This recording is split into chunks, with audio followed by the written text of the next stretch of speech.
Hopefully we'll see a new witness. You never know. You just never know, because I'm looking at the list and I don't see an actual witness for 1, 2, 3, 4, 5, 6, 7, 8, 9, 10 more videos. So that doesn't mean the same witness is going to be in the box for 10 videos. It's just that I can't see. I see Marsha. Could be the same witness. I don't know. We'll see. Let's press play. Then we'll know. So this video, we're halfway through the middle video for part 3 for June 27th. And then there's one more tiny 19-minute video with us running at 1.25. It'll be quicker than that. So for the June 27th, we have approximately 38 more minutes of our time before we get to June 28th, and that's all. We won't be able to get to June 29th today. We'll still do good, though. Okay, right? Direct your attention, Ms. Rothang, to the chain board. We have item number 221 on the board, pair and trace, and it shows number 86 under that. Can I get up? Go ahead. Yes, it does.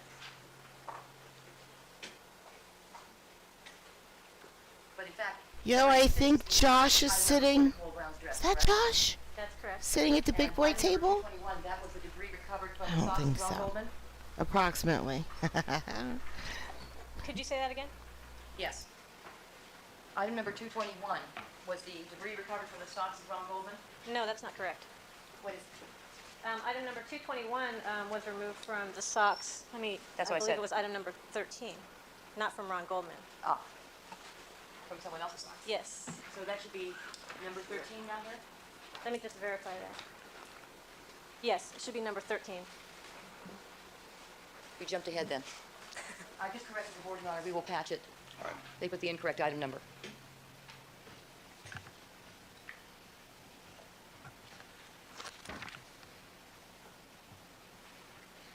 All right, after you created the bindle, you can take that down for now. We haven't gotten there yet. After you created the bindle for item number 165, that's the debris recovered from the shirt of Ronald Goldman's bag, the original bag, what did you do with the coin envelope into which you placed the bindle? I placed that coin envelope in the analyzed evidence envelope that I had there in the lab. And was that in the same analyzed evidence envelope as the debris recovered from the dress and the jeans of Ron Goldman? Yes.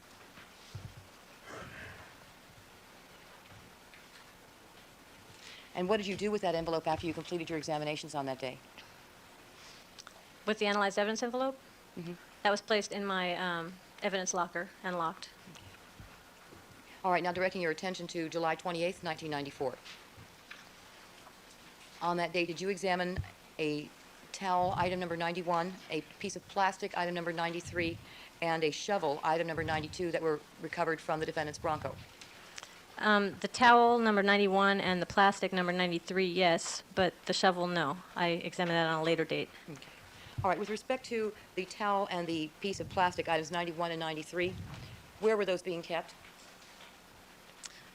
They were in a box in our evidence control unit. And how were they packaged? They were each individually wrapped in paper bags, which were folded over and taped closed. And were all items in the box folded over and taped closed? All of the items that were bags in the box, yes. Each of them individually bagged and taped closed? Yes. With respect to the towel, can you tell us what preparations you made for the examination of that item? Again, the lab bench was covered with clean white paper, and clean gloves were applied, and then the item was removed from the paper bag over the white paper. Excuse me. I examined the towel, again using the picking method and gently scraping with my hand, my gloved hand, and collected that debris and placed it in a paper bindle, marked the bindle, placed that bindle in a coin envelope, placed that coin envelope in the analyzed evidence envelope. And ultimately, what item number did that get? That received item number 166.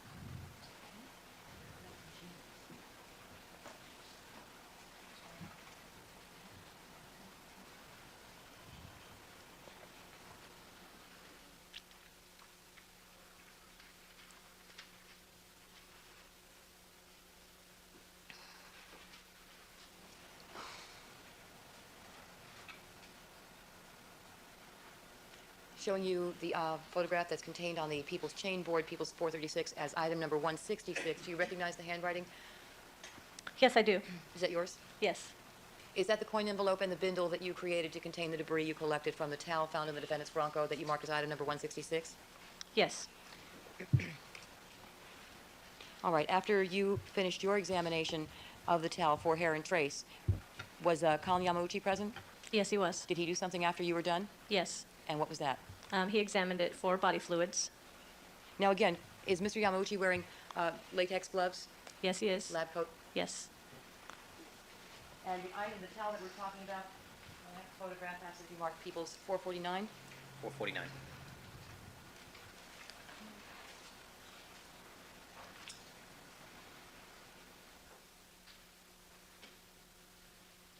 Showing you People's 449. Is that the item number 91 towel that we just described? Yes, it is. After you completed your examination for hair and trace of that item, did you examine a piece of plastic recovered from the defendant's Bronco? Yes, I did. And what were your preparations for that examination? I changed the white paper that was covering the counter, applied new gloves, and then I removed the plastic bag from the paper bag that it was contained inside of, and examined it, collected some hairs and fibers from the outside of the bag, and some kind of flaky blue debris that was on the inside of the bag.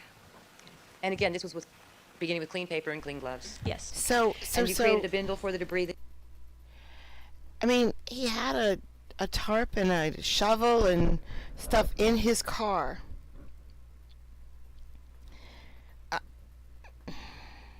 But that was never like they're talking about it a tiny bit now. They spoke about it a tiny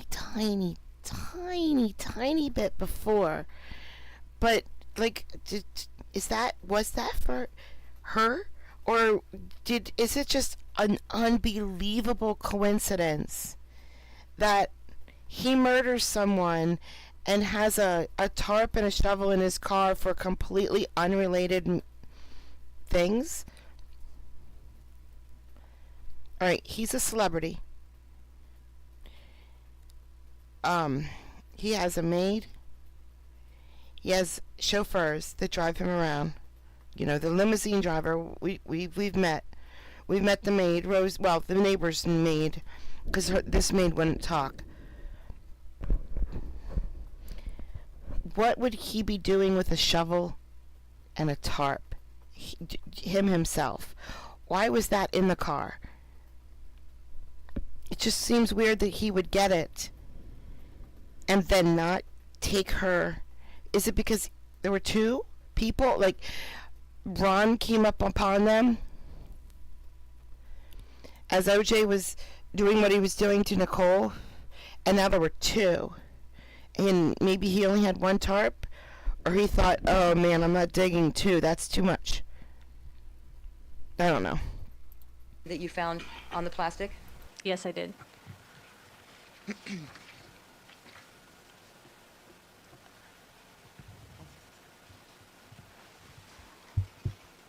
I'm showing you the photograph that is on the People's Chain Board 436, marked as item number 167. Do you recognize the handwriting on the coin envelope and bindle shown here? Yes, I do. That's my handwriting. Is this the coin envelope and bindle that you created to contain the debris recovered from the plastic found in the defendant's Bronco? Yes, it is. And after the collection, did you fold up the bindle and place it back into the coin envelope? Yes, I did. And all of the same precautions with respect to the examination of the towel and the plastic that you had taken earlier, looking in between the examination of items on the paper for any residual debris? Yes, And on those your are all gloves? followed. Yes. Nothing changed. No. Can you zoom in on the bindle, please? Thank you, Tom. And is all of that information accurate? that Yes. is contained on the bindle? Yes. And that's all your handwriting? Yes, it is. When you completed the work there, did you place the bindle into the coin envelope? Yes, I did. And did you place that into the analyzed evidence envelope? Yes, I did. And where did you place the analyzed evidence envelope? I gotta contained go. the Take coin my daughter envelopes to for the work. I'll towel be right back, and guys. the plastic, respectively. Behave. Into my evidence storage locker. And was it standing up as you described earlier? Yes. This is only a 19-minute Now, you video, so indicated it's gonna that go you black in a examined few the minutes. shovel.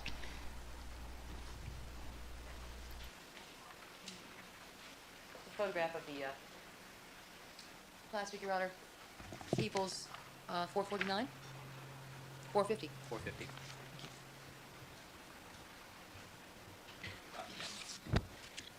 10 minutes?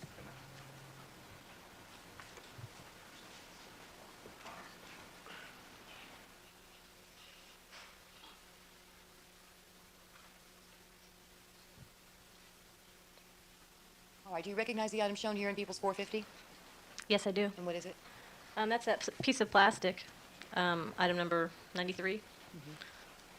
And is that the piece of plastic that you examined and collected debris that was later marked as 167? Excuse me. Yes, 167. Yes. Now, you indicated that you had also, on a separate date, examined a shovel recovered from the defendant's Bronco. Yes, I did. And when was that? That was on August 2nd of 94. And in what condition was it packaged when you found it? It was individually wrapped in white paper, and it was completely taped closed. Completely covered? Yes. And where did you perform your examination of that item? In the trace analysis unit, on the floor, laid out white paper on the floor to cover it up, and then opened up the package containing the shovel and examined it. And I removed some fibers and hairs from it. Did you follow the same procedure as before? Just picking, as far as gloves, I was wearing gloves, and I picked the hairs and fibers off of the shovel. I didn't scrape it. Okay. Clean gloves and paper, Yes. lab coat. Yes? Yes. Did you create a bindle for the debris recovered from the shovel? Yes, I did. Showing you the photograph that pertains to item number 169 on the People's Chain Board, 436. Can you tell us if you recognize what's depicted in that photograph? Yes, the bindle that I placed the hairs and fibers is in the lower right-hand corner, and then the coin envelope is just to the right of the ruler. And that's your writing? Yes. All the information on there is the information you put on there? All except for some of the initials that you see in the queue number. Would that be Mr. Diedrich's initials and his queue number? Yes. And someone else's initials up near the top of the screen right now. I don't know whose initials those are. And did you then fold up the bindle and put it into a coin envelope? Yes. And the coin envelope that you see in this photograph, are these the notations you made on the coin envelope for the bindle for the debris from the shovel? Yes. And where did you put the coin envelope for the shovel debris? That was placed in the analyzed evidence envelope and, again, stored in my evidence locker. And was that the same analyzed evidence envelope that had the coin envelopes from the towel and plastic, that's items 91 and 93? Yes, it was. And actually, it wasn't stored in my evidence locker at that time. I wrote the property report for items 153 through 169 and booked all of that into our evidence control unit. Okay. So then, from then on, it was stored there, not in my locker. Okay, so on the date of August 2nd, all of these items 153 through 169 were booked? Yes. What about these coin envelopes, though? When you send them to the evidence control unit for booking, you previously had those coin envelopes standing up in the analyzed evidence envelopes in your locker, correct? Yes. You couldn't be assured of that when it went to the evidence control unit, could you? That they would keep them standing up? No. So what did you do to make sure that the coin envelopes were kept secure? Each of the coin envelopes were taped closed by me. When I assigned the item numbers, I went back into each coin envelope for items 153 through 169, wrote the new item number on the bindles and on the coin envelopes, sealed the coin envelopes closed with tape and initialed the tape, and dated it. And then everything went back into the analyzed evidence envelope, and that was also sealed. So before any of the items were taken out of your locker for booking, you sealed the bindles and the coin envelopes and the analyzed evidence envelopes? I don't seal the bindles. I seal the coin envelopes and the analyzed evidence envelope.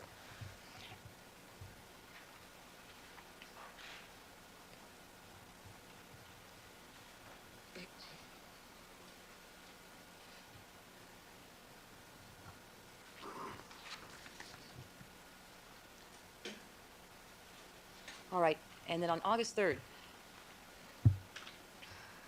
did you, as of August 3rd then, did you still have some items of hair and trace in the bindles that you had collected them in from the various items of evidence in your locker? I don't believe so. I booked them into ECU on August 2nd. What about the items 110 through 113? Those would be the hair and trace that you recovered from the gloves and the cap from the Bronco and the blue knit cap.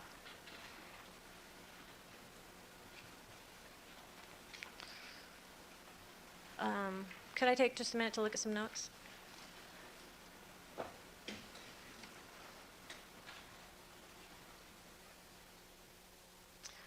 Those were still in my locker, and those were sealed up with tape, and the analyzed evidence envelope sealed on August 3rd. So on August 3rd, when you sealed up items 110 through 113, did you seal them in the same manner you described for the other items? Yes. And then what did you do with them?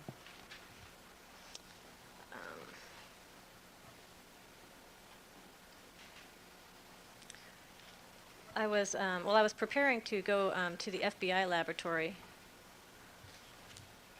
and I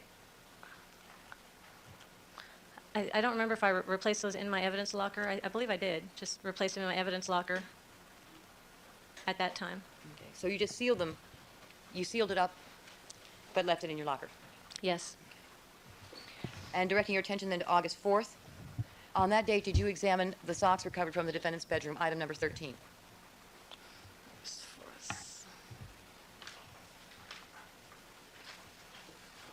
Yes. Before you performed this examination, did you put down clean paper? Yes, I did. Put on clean gloves? Or actually, no. Yes and no.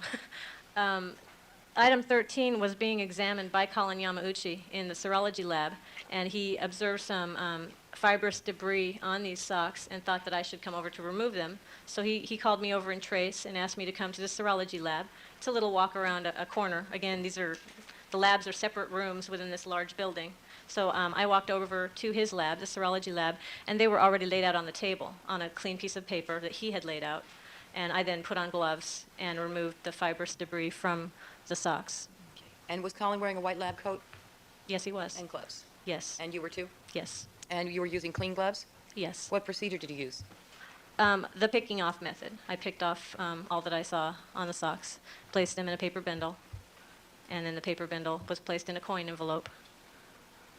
And that coin envelope was placed in an analyzed evidence envelope all by itself and booked on that same, or actually, the report was written on that day, and I physically took it to the evidence control unit and booked it in on the following day, August 5th. Overnight, it was kept in my storage locker in the trace unit.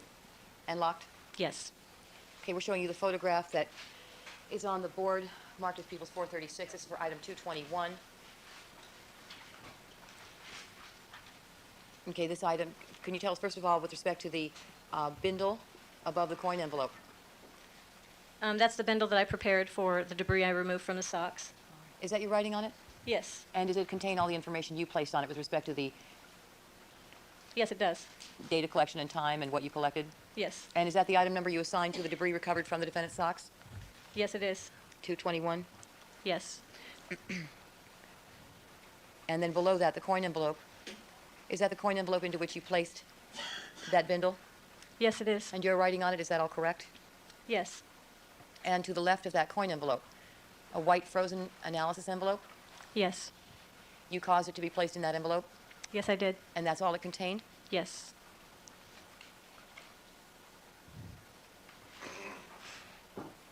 And after you completed your examination of the socks, did you check your gloves and the paper for any residual debris? Yes. And what did you do with that white envelope? Well, strike that. You closed the bindle, correct? Yes. And then when you put it in the coin envelope, did you close the coin envelope? Yes. And when you put it into the white envelope, Yes. and did you close that? Not until I had assigned an item number 2, everything in the bindle, everything in the envelope. Okay. Well, what was in that envelope? The hairs, fibers, and debris removed from the socks, item 13. Okay. But in order to actually book it and assign a number, I have to go through a number of steps. In this case, I called the detectives, the investigating officers on the case, every time I wanted to book some new evidence. And they would tell me what item number they left off with. And then I would verify that with our evidence control unit, that that was indeed the last item booked. And then I could use the next item in line. So I don't generally know the item I'm going to book it as when I'm collecting off of an item. So I found that out later, marked that information on the bindle, put the bindle in the envelope, sealed it with a piece of tape then, initialed that, placed that in the analyzed evidence envelope, and then I sealed that as well. That was later that day. Was it on that day or was it on the 5th? That was on that day, the 4th. You sealed it all up? Yes. And on the 5th, what did you do with that package? Then I physically took it to the evidence control unit and booked it in as a piece of evidence, and also checked it out on that same date. So what was the purpose of booking it? So that it was, officially in the system as a book piece of evidence, item numbers assigned to it. I was basically done with the item, but I needed to transport it to the FBI lab. So before I did that, I wanted to make sure there were item numbers assigned to all the items I was transporting. All right, this would be a good spot. Okay, 1 minute. I'm just going to mark 2 photographs. All right.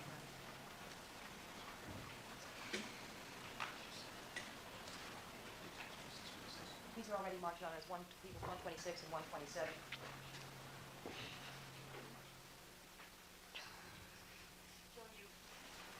People's 126 up above and 127 below with the number 13 in it. Do those appear to be the socks that you examined for hair and trace on August the 4th? Yes. Thank you. All right, ladies and gentlemen, we'll take a brief 10-minute break. Please remember all my admonitions, and Ms. Brockbank, come back in 10 minutes. All right?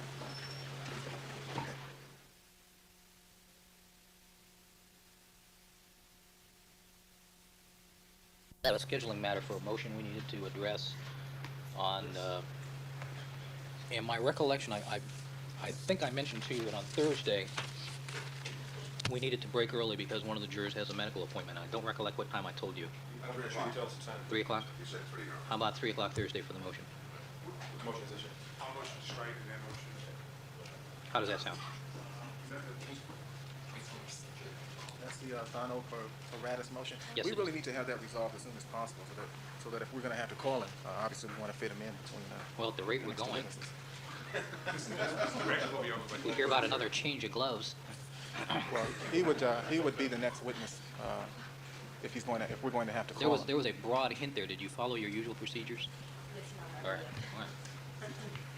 So, can we come do it tomorrow? Well, the problem is we have a full day tomorrow.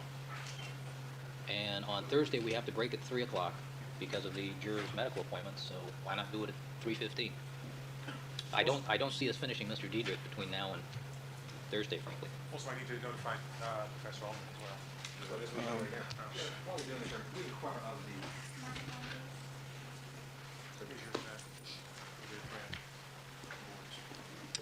Your Honor, could we inquire of the prosecution as to the remaining witnesses under our 3-day rule so we can figure out where we're going to be? And we can be prepared or try to prepare for that. All right, we have Mr. Diedrich coming after Ms. Brockbank, correct? That's correct, Your Honor. And with respect to any remaining witnesses, can we inform counsel tomorrow morning? Because that will be more than 3 days in Well, advance. how will that be more than 3 days? That will be Well, how many tomorrow's times business. has he changed gloves? Change gloves. He changes gloves every time he thinks about another item. So Well, I understand that, but there are shortcuts to this, you know. I will, All right. and I will. Okay. All right, tomorrow morning, 9 o'clock, tell Mr. Cochran who your next 3 witnesses are going to be after Mr. Diedrich. Okay, well, can we 3 days. 3 days. handle the Thana Paradas motion tomorrow morning then? No? Thursday at 3 o'clock, or 3:15. Because, I mean, that will have an impact on Well, the, counsel, I just got the papers now. I want to spend the full day in front of the jury. Since we have some downtime Thursday, let's do it Thursday. I get to make the decision Thursday, 3 Yes. o'clock. All right. Anything else? yes, no? All right, let's have the jurors. Ms. Clark, 5:45. Yes, Your Honor, thank you. Are you going to be able to finish by then? I think so. Is that a break at 5:45? Break at 5:45. End at 5:45. Break at 5:45. All right, let's have the jurors.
Okay, ladies and gentlemen, please be seated. All right, let the record reflect that we've been rejoined by all the members of our jury panel. And Ms. Brockbank, would you resume the witness stand, please?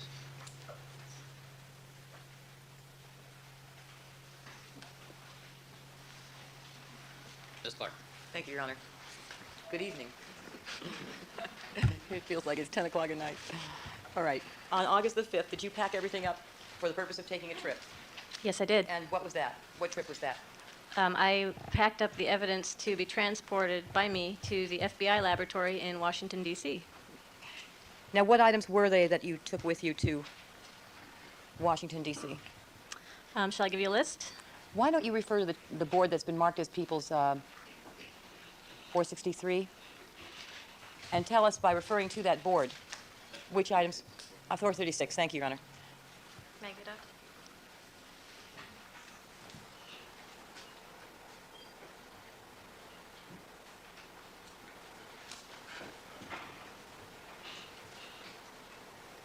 If you could just, do you see the items on that board that you took with you?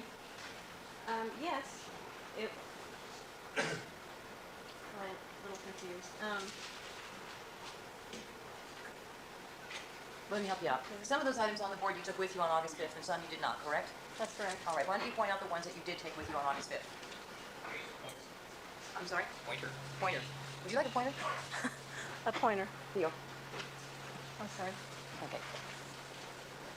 Can I do this and refer to my notes at the same time? Okay. Item number 19, the hair and trace from number 9. I took that item. That was the coin envelope that had, into which hair and trace from the Rockingham glove had been placed by Dennis Vaughn? Yes. Okay.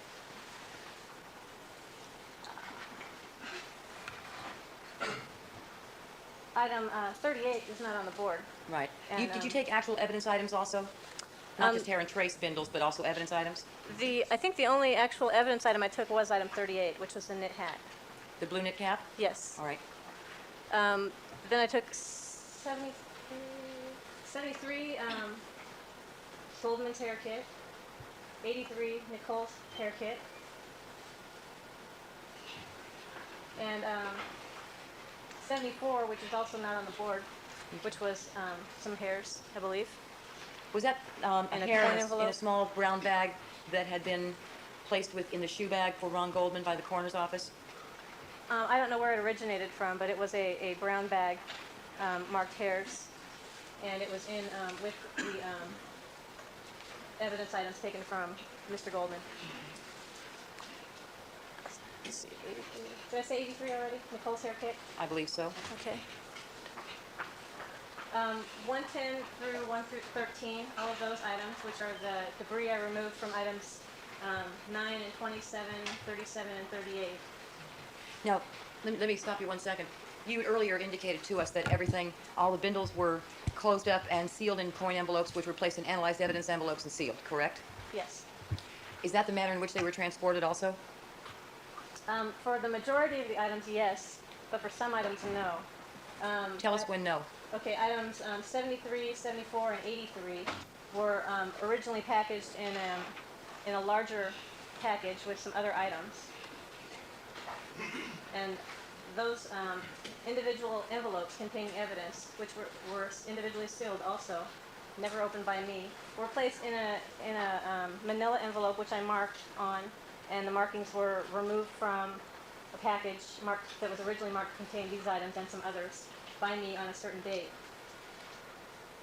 So that was 73, 74, and 83. And what about 122, the hair sample of Mr. Simpson? 122 was in its original package, and it was not removed from there. And, excuse me, Ms. Brockbank. Counsel, may it be stipulated that no time did Ms. Brockbank unseal the sealed hair sample envelopes for either Ronald Goldman, Nicole Brown, or the defendant until she arrived at the Federal Bureau of Investigation.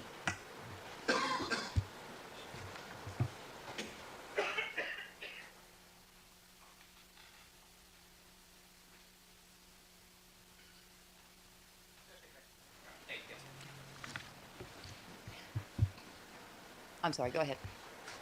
Okay. So the exemplars, or the hair samples for the victims and for the defendant were each in their own envelope, correct? Yes. And they were each sealed. Yes.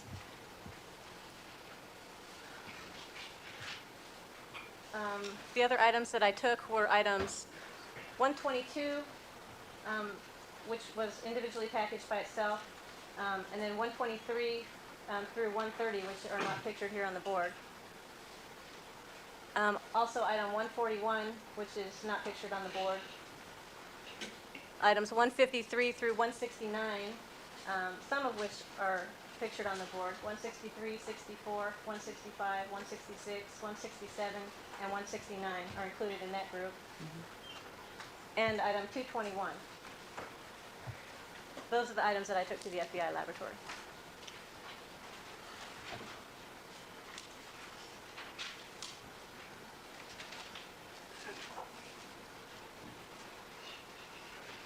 All right, and did you also take with you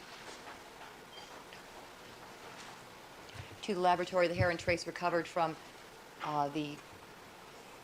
excuse me, strike that. Did you take with you items 160 through 169? Yes, I did. And did you also take with you the bag that originally contained Ron Goldman's shirt from the coroner's office? The bag itself? No. Did you, oh, I'm sorry, let me ask you a different question. You indicated that you recovered debris from the bag that originally contained Ron Goldman's shirt from the coroner's office, and you collected that into a bindle. Yes. Did you take that with you as well, that bindle? Yes. That was item number 165? Yes.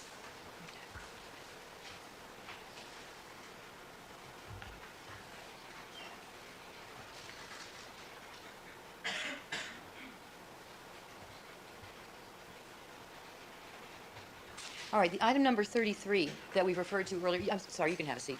Item number 33 that we referred to earlier, that piece of carpet that appeared to you to have a bloody shoe print, did you take that with you to? You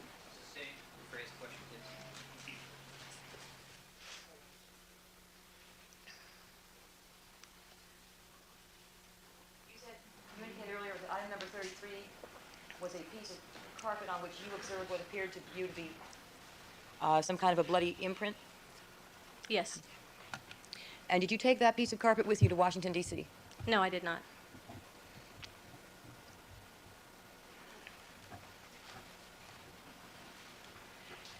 All right, you had basically all of these analyzed evidence envelopes that were sealed, and then you had the knit cap, the blue knit cap in a bag? Yes, that bag was removed from the box that it was originally packaged in, placed into a manila envelope, which I labeled that I removed from that box on that date, and it was sealed by me, also on that date. And what did you do with all those items?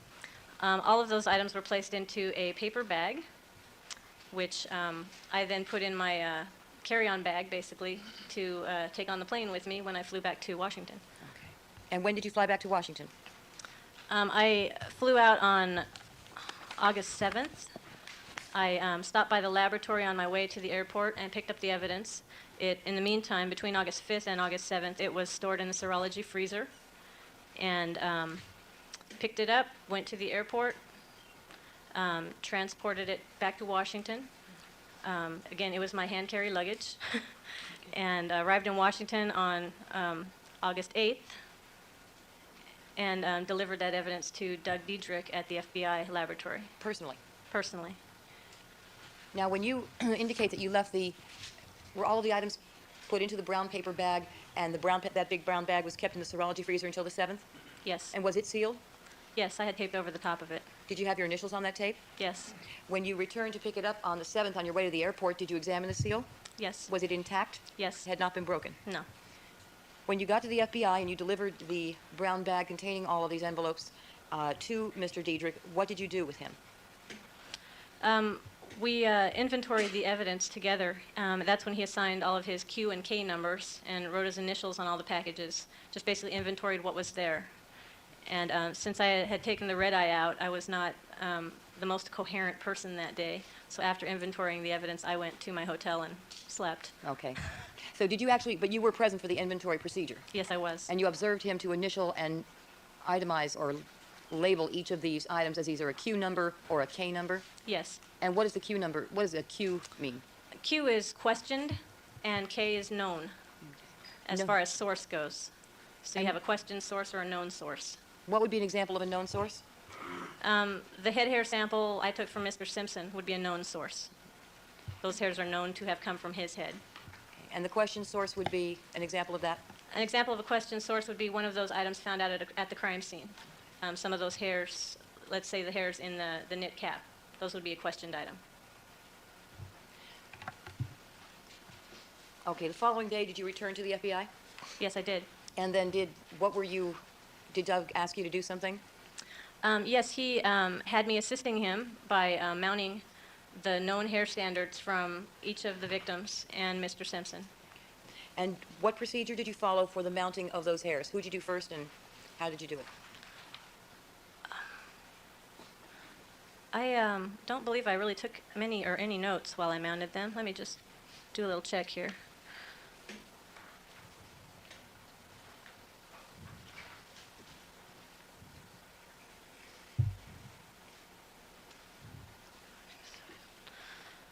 I really don't remember which order I mounted them in.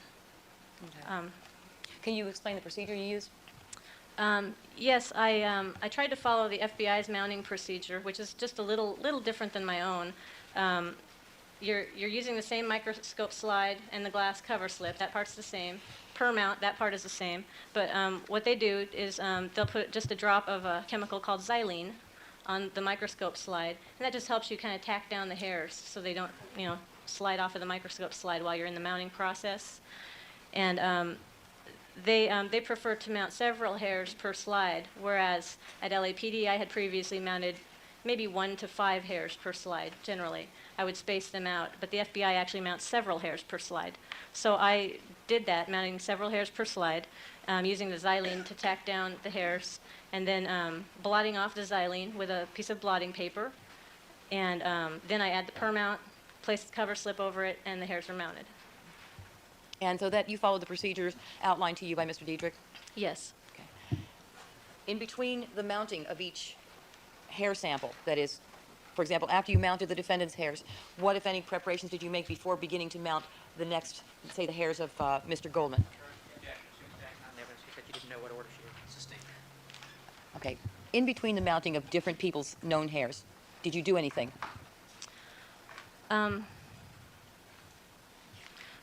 Well, I only had one person's hair sample out at any given time. And in between those hair samples, I changed my gloves. I don't remember the examination paper I had. I believe they have like a bench coat paper there. And I mounted them on that same bench coat paper, but changed my gloves in between samples.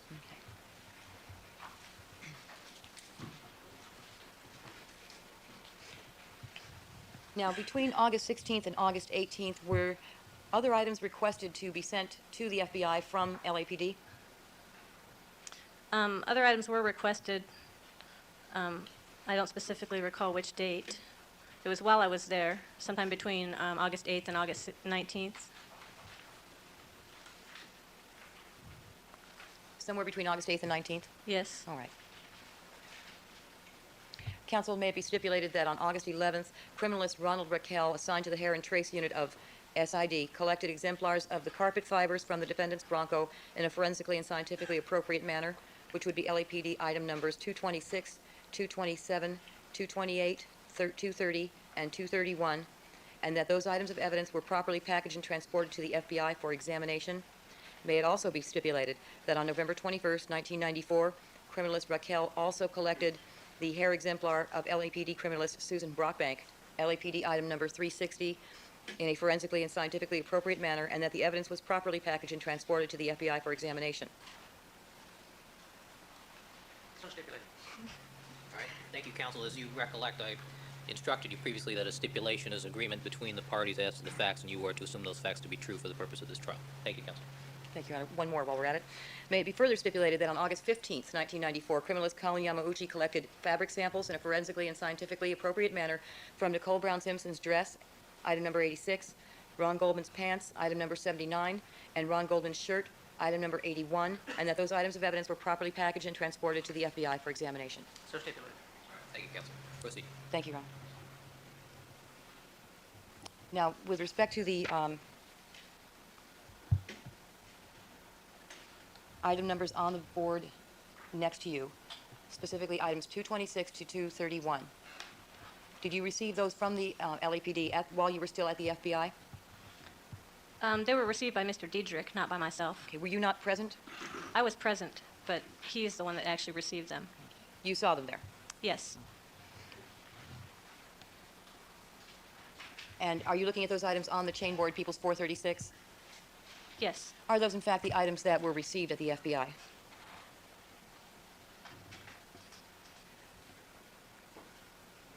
You can get down and look if you need to.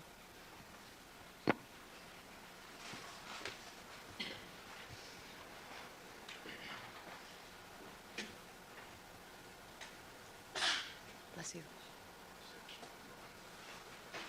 226 through 231? Yes.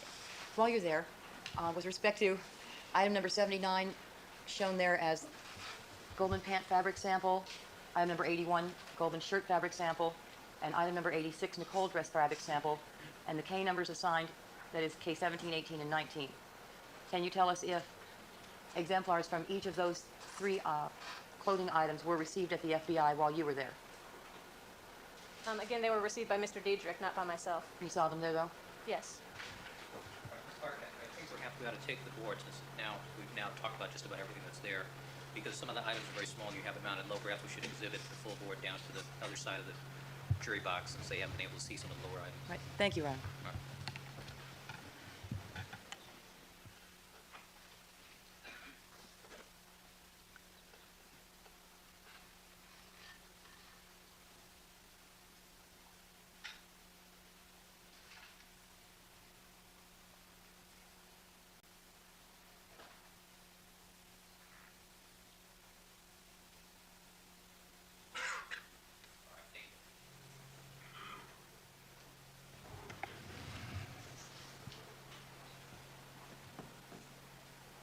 Thank you, Your Honor.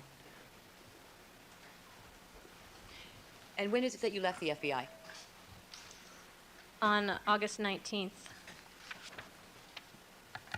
All right, moving forward to December 20th of 1994. On that date, were you being visited by Mr. Diedrich at the LAPD SID lab? Let me see.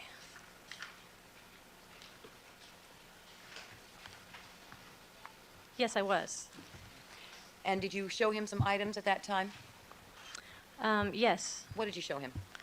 Well, I showed him item numbers 9, which is a glove, 27, the hat, and 37, a glove. The item number 27, is that the cap from the Bronco? Yes. Okay. So you showed him both gloves and the cap out in the Bronco. Yes. And where were they being kept? They were being stored in the serology freezer still. Everything still in the original packages as well? Yes. Sealed? Yes. On October 3rd, I forgot to ask you this. Let me back up for a second. On October 3rd of 1994, do you recall getting a phone call from an employee of the coroner's office by the name of Steve Dowell?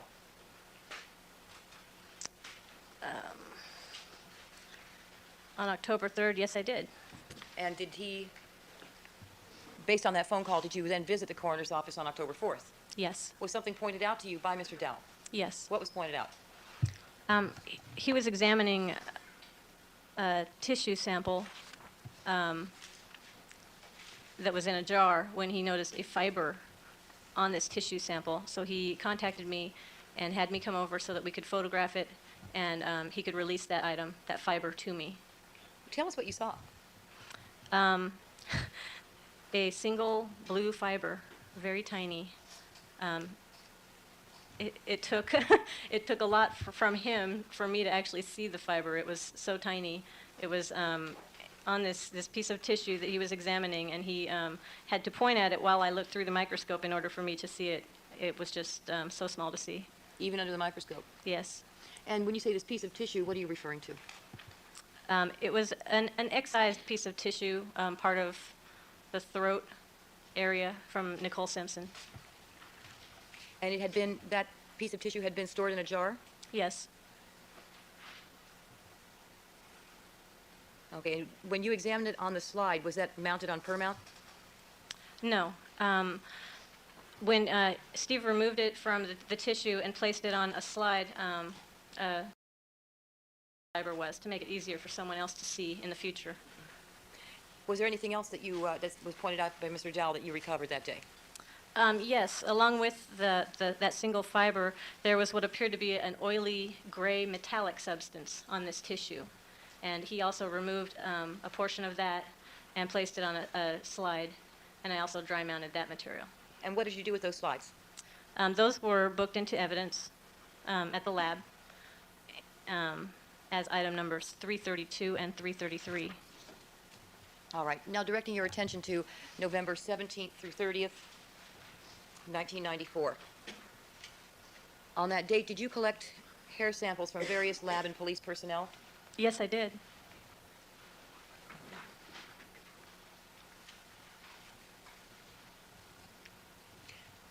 And prior to collecting those hair samples, did you confer with Mr. Diedrich concerning the appropriate manner for the collection of hair samples?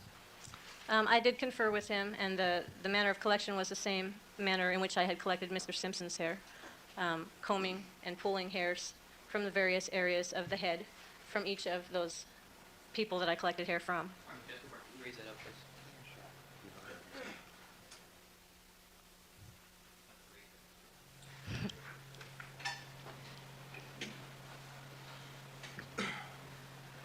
.247, can you see that? Thank you.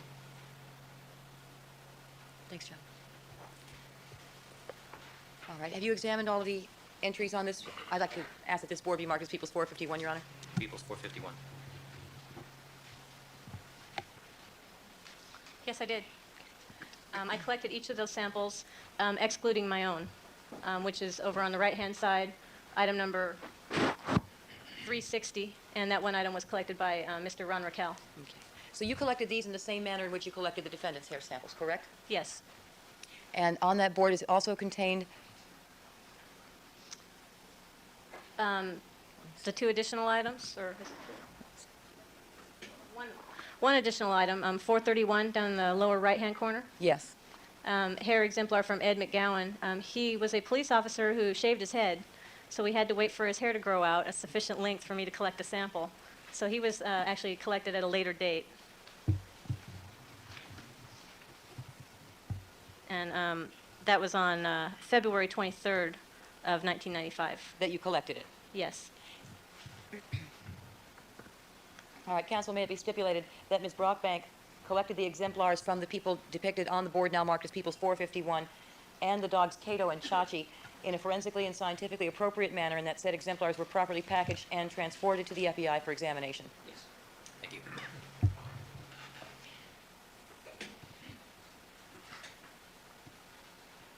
And have you assured yourself that all the item numbers and all the information on this board is correct? Well, no, I haven't read every box and verified them. All right. When we take our break tonight, I'm going to ask that you do so, and I'll ask that question again tomorrow morning before we conclude. All right. That would be the only question, I hope. Now, did you also collect the exemplars from dogs Cato and Chachi on November 30th, 1994? Yeah. Okay. I just wanted to get the date in. Okay. November 30th? Yes. Stipulate, thank you.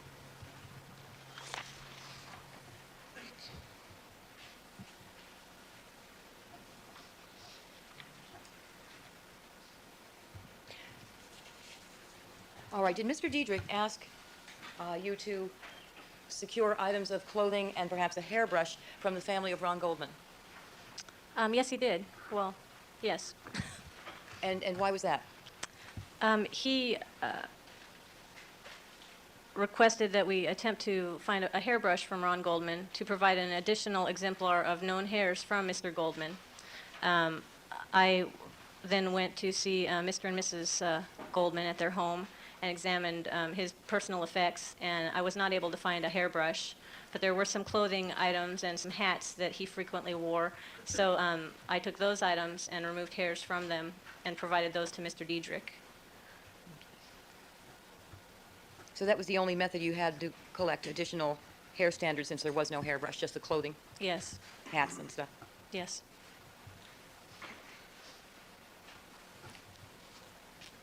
And what item numbers did those receive? Let me just check.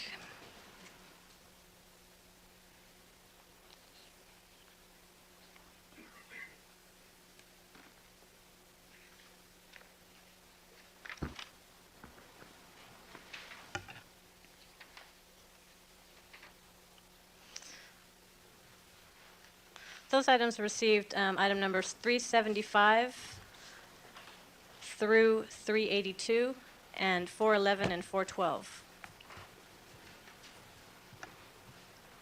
All right, I'm going to direct your attention to People's 436. The item numbers for the hair exemplars from the dogs Chachi and Cato, 365 and 366. Is that information correct? 365, 366.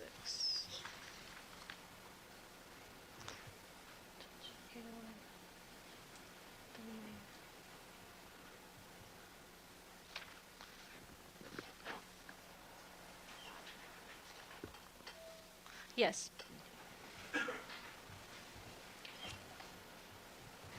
Now, in approximately February 17th, 1995, were you required to assist in packaging up all items containing bindles of hair and trace evidence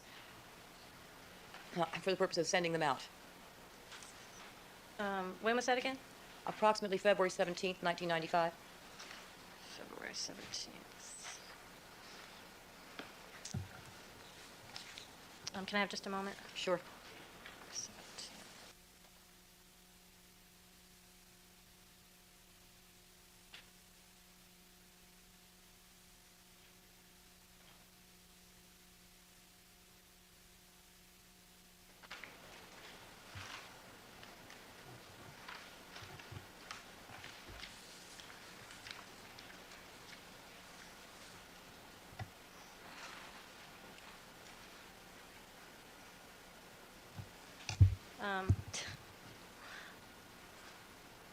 I'm having trouble finding those notes. If you Okay. could tell me what I was sending them out for, I might be able to find them easier. All right. They were being packaged to be sent out for defense viewing in Albany. Actually, I was not involved in that at all. Oh, okay. That's probably why I can't find the notes. Then let me direct your attention to March the 4th, 1995. On that date, were you working at SID in the Hair and Trace Unit? Yes, I was. And were there members of the defense team present to view the evidence concerning Hair and Trace on that date? Yes, there were. Can you tell us who was present? Let's see. Mr. Blazer, Mr. Neufeld, Mr. Scheck, Henry Lee, Chuck Morton. Who's Chuck Morton? He's a gentleman sitting right in the center of the courtroom here. Do you know him? Yes, I do. What does he do? He's a criminalist. Lost my train of thought now. I'm sorry. Anybody else present? Dr. Bodden and an associate of his whose name escapes me. Barbara? Barbara Wolf? Yes. And Greg Matheson, myself, John Taggart, our photographer. Quite a group. All right. And seems like there was another person. That's all I can remember. Enough. Now, what items were being examined then?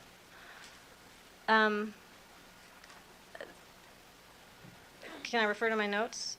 Sure. I know the field manual for the crime lab was being examined, and crime scene notes from Dennis Fung and Andrea Mazzola were being examined. Those I wouldn't really consider as, I mean, they're not evidence items, but they were being examined. The glove, item number 37, and some bindles that were packaged with that glove. The hat, item number 38, the knit hat.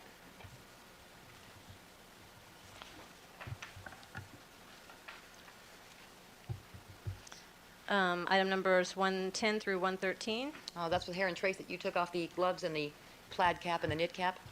yes. And item number 221. Those are the only items I made notation of. And I was there as an observer. How long did all that take? You know. Well, I was there from about, I think, 7 a.m. until about 7 p.m., 6 p.m. A full day. Was it still going on when you left at 6 p.m.? Yes. The group had dwindled down significantly, but there was still some exams going on. And directing your attention to March the 13th, 1995, did you have occasion to visit with Mr. Morton on that occasion as well? Yes, I did. And can you explain to us how that occurred? Again, I was asked to transport some evidence to a laboratory in Yorba Linda, Cow Lab. Yeah, with court please.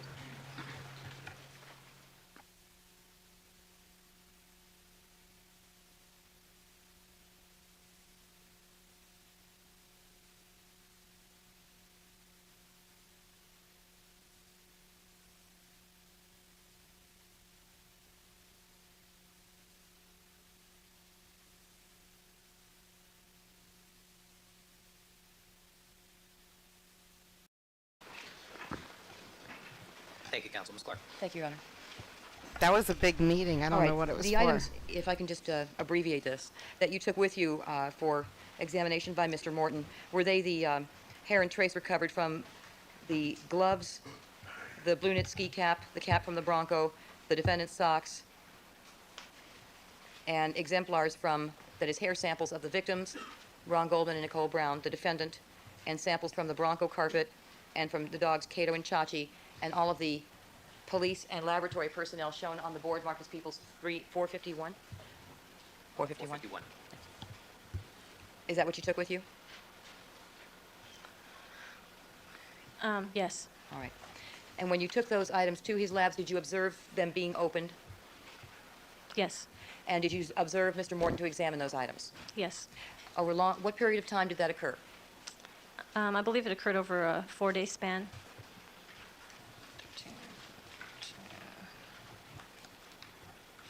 And those items And it- were packaged up and returned to LAPD. Yes. Yes. And on what date was that? On March 16th. And you observed them to be repackaged, Yes. and then you took them back with you to LAPD at the SID unit? Yes. Did you book them back into evidence? Not on that date. I arrived back at the lab after our evidence control unit had closed for the evening, so I secured them in my evidence locker in the trace analysis unit, and then I returned them to ECU the following day. And when you say secure, do you mean locked? Yes. Have you by any chance had a chance to examine the board that we were going to ask you to examine yet? 451? No. It would just take a couple minutes. Could I let her do that? I'm sorry? May she do that now, Your Honor? And then I can conclude, or do you want to? Let's call it a day. All right, but she'll have to compare that with her notes and make sure that Right. it's all. Oh, that's true. All right. Okay. All right. I take it the defense has no objection at this point. Deleting now? No, you're right. All right. All right, ladies and gentlemen, we're going to quit 7 minutes early today. Please remember all of my admonitions to you. Don't discuss the case amongst yourselves, form any opinions about the case, allow anybody to communicate with you, or conduct any deliberations until the matter has been submitted to you. As far as the attorneys are concerned and the jury, will stand in recess until 9 a.m. tomorrow morning. And Ms. Brockbank, you're ordered to come back tomorrow morning, 9 o'clock. All right? Thank you, counsel. We'll be in recess. Back on the record in the Simpson matter. Mr. Simpson is again present before the court with his counsel, Mr. Cochran, Mr. Bailey, Mr. Neufeld, Mr. Blazer, people represented by Ms. Clark, Mr. Darden, Mr. Escobar, Mr. Wooden, Morning, counsel. Mr. Blazer. Yes, Your Honor. Yesterday we were provided with two more charts, or at least proofs of charts, that the prosecution intends to use with Mr. Dietrich. I wanted to bring our objections to the court's attention now so that the prosecution can have time to change these before Mr. Dietrich testifies. I don't know if the sleep court's is been provided with important. these or not. These are two I was late comparison this morning charts. because I was sleeping. Perhaps I could provide you with mine. All right, Mr. Robertson, would you make a photocopy for me, please? Or do you have additional copies? No, I don't. I have my own here. The charts purport to show comparisons between various known samples and various evidence samples. They indicate that known samples are consistent with evidence samples, and we don't have a problem with that. That's the way these things are described. What we have a problem with is two things. They have pictures on these to demonstrate what the known samples are. As you can see on the hair chart, they have defendant. Now, the proof that you have doesn't have the pictures on it. The picture they want to put on this is the mugshot of Mr. Simpson. And then they have other pictures titled Nicole, Ron, with pictures from the crime scene of the dead bodies. We feel that that's clearly unduly prejudicial, that it's intended to inflame the jury. It's certainly not necessary to have Mr. Simpson's mugshot to demonstrate that exemplar hairs came from him. All of these boxes to show the associations of the hair and fiber evidence with the evidence talk in terms of Ron's shirt, Nicole's dress. They are not referred to by their last names, which is the conventional way to do that in court. I think it's not coincidental that they used the names Ron and Nicole and defendant rather than O.J., Simpson, and Goldman. I think that was done for a specific purpose to show a contrast between Mr. Simpson with his booking photo and the victims. And I think it's unnecessary to the purpose of this chart, and we object to those aspects of the chart. We would request that they use last names as they've used in other charts, I believe, and not be allowed to use the defendant's mugshot. Ms. Clark, do you have the actual board available? No, Your Honor, and that's why I very much appreciate counsel taking this up at this time, because once we finalize the board, to change it is very difficult, and with the court's ruling this morning, we'll be able to finalize the board. Let me indicate to the court, number one, to obviate the one argument made by counsel, we are not using the crime scene photographs of the victims as they were found at Bundy for the identifying pictures in the hair summary board. We are using live photographs of them. With respect to... All right, we've already seen two live photographs of both Ms. Brown-Simpson and Mr. Goldman. I think they're the same two, Your Honor, that we've used before. Mrs. Robertson, I think they were in the book, in the front box. Those are People's Exhibits 29 and 27. Same ones, and All we're right. using the same ones again, only small. All right. Also, I take it you're not using the Time magazine booking photo. I'm sorry, Your Honor? Never mind. I didn't hear the question. Never mind. Which booking photo were you Oh, I'm using? not using the Time magazine photograph, no, Your Honor. With respect to the other objections, let me indicate to the court, Mr. Scheck made certain objections to me about these boards, and of the objections he made, I found one to be a fair objection, which was we initially had the boards entitled simply hairs, and then the other one fibers. Mr. Scheck objected on the grounds that the arrows simply going from the defendant, Nicole, Ron, Cato the dog, for example, to the items inferred identity or uniqueness, where the witness's testimony would really just say consistent with.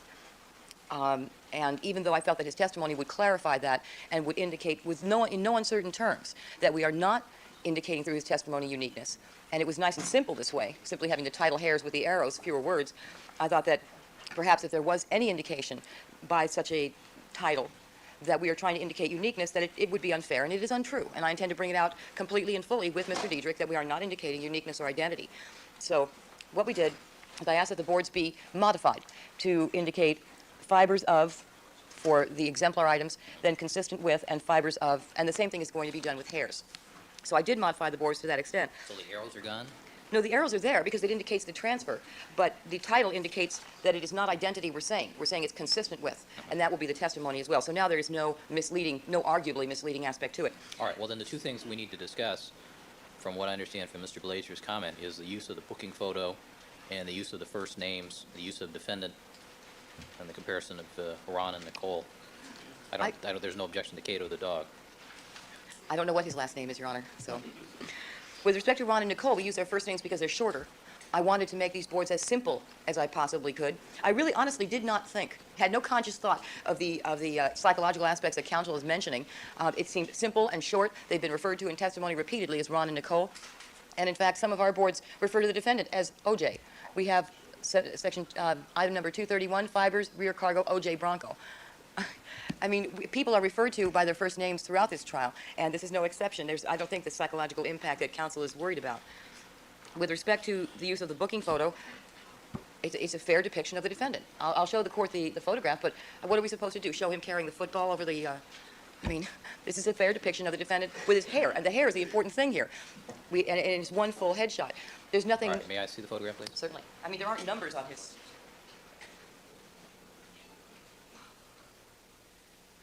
You know, I mean, that's usually the defense objection to these kind of pictures, is that you have the photograph includes the numbers, and we do not have that. And I should indicate this is going to be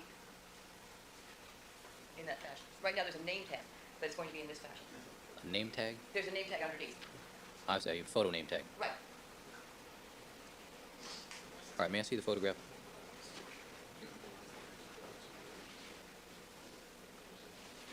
Thank you. And then I should indicate to the court other photographs.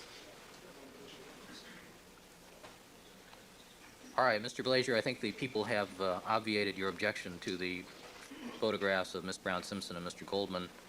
Not all, Your Honor. May I be heard? Sure. We strenuously object to the two professionally taken photographs of the victims and a mugshot of Mr. Simpson. We suggest if they don't need pictures at all. You don't need to look at a picture of any of these people. None of the hair comparisons are going to be done based on a photograph. It's going to be done based on microscopic analysis. If they have to use pictures, they can use driver's license photos of all three. That would at least be equal in terms of the way that they're produced.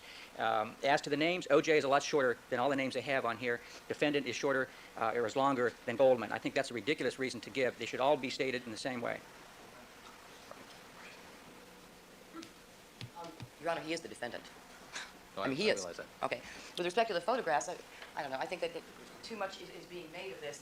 The people are entitled to use the best photographs they can to depict what's an issue here. And the photographs that we have selected have been selected because their hair is shown clearly in these photographs. Whereas in driver's license photographs, they aren't nearly as well depicted. Those are not professional shots. The booking photo of the defendant is a professional shot, Your Honor. That person does it for a living. My recollection of Mr. Goldman's driver's license is that he's wearing some kind of bandana. Correct. Which obscures his hair. Let me also indicate, with respect to the photographs on the fiber board, the boxes for Ron's shirt, pants, and the knit hat and glove show those items in the crime scene photographs in context. And the reason that they are shown in that manner, the victims are not shown. You know what I mean? The faces are not shown, but their bodies are shown. Let me show the court what I'm talking about. So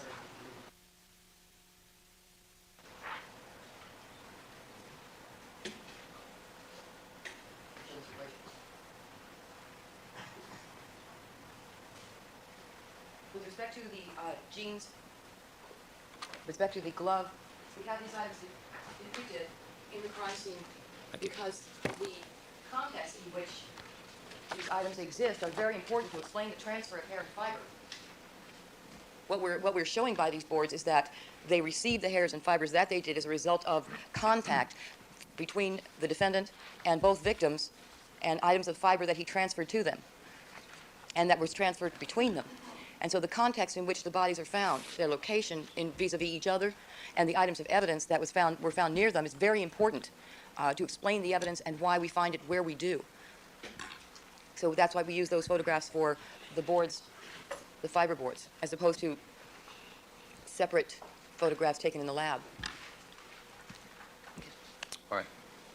You know, we will provide a picture of Mr. Simpson if the court feels that pictures are necessary to any of this. We don't think they are, but we should be provided the opportunity to provide a photograph rather than a mugshot. All right, do you have a photograph that's contemporaneous to the time?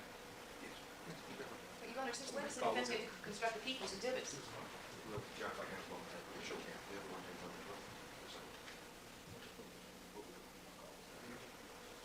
Our position is these are all argumentative. We don't think there should be any pictures at all. If there are to be pictures, they should be of equal quality. All right, thank you, counsel. With regard to this? All right, well, let me... Okay, sure. While I have the train of thought going here. All right, as to the use of photographs of Ms. Brown Simpson and Mr. Goldman, I agree that the photograph does depict their facial characteristics and their hair, which is the whole issue here.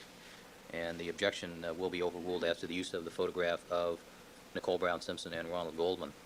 As to the use of the photograph of Mr. Simpson, this is a professionally taken photograph. I mean, this is a photographer employed by the Los Angeles Police Department who took this photograph. The relevance is its proximity in time to the events of June the 12th, and it depicts the condition of Mr. Simpson's hair at a time contemporaneous or almost contemporaneous to the time in question. And it appears to be dated June the 13th, so I find the objection, which I take to be a 352 objection, I find that the probative value here clearly outweighs any prejudicial impact. It appears to be a normal photograph. I will direct the prosecution, however, to delete the name tag at the bottom. As to the photographs of the shirt of Ronald Goldman, the shirt itself appears to be one of the lab demonstration photographs that the jury has already seen. I'll overrule the objection to that. The pants does depict Mr. Goldman in the planter area. It does depict the presence of the ferns, the agapanthus plants and other material, and accurately depicts the state in which Mr. Goldman was found vis-a-vis hair, fiber, and other debris that's found. So I'll overrule the objection on that. However, as to the nomenclature on the board, I think we need to be consistent on that. And I think that the dignity of the victims indicates that they should be referred to by their formal names. All right, and that the defendant should also be referred to by his formal name. All right, that's the court's order. Are we clear? Ms. Clark? Yes, All right. yes, I'm All right, Ms. Robertson. All right, Mr. Cochran, you had one other matter. Yes, Your Honor. Thank you. The court recalled yesterday that the court had instructed the people to give us the list of their remaining witnesses at 9 o'clock today. Yes. And we're 9:18 now. We're so curious. Yes, we want to know. So I'm just calling to inquire on that. Your Honor, Mr. Hodgson will be down a little later in the morning with that information. At about 10:30. If that's okay. That's fine. 10:30 is fine. Your Honor, one other item, if I may. Mr. Neufeld. Thank you. Good morning. Good morning, Your Honor. Your Honor, it came to our attention yesterday that Mr. Rockney Harmon sent another letter to Dr. Carey Mullis. You may recall two things about this, Your Honor. One is that you were concerned. This is not a matter we need to take up right now. I want to use the time in front of the jury with the May jury. I take this up with you right after lunch break then? Yeah, Your let's Honor? take it up at the lunch break. Thank you very much. Okay. Do you have a copy of the letter available? I do. Okay, why don't you give that to Mr. Robertson so I can peruse it? Great. All right. All right, Deputy McNair, let's have the jurors, please.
Let the record reflect that we've been rejoined by all the members of our jury panel. Good morning, ladies and gentlemen.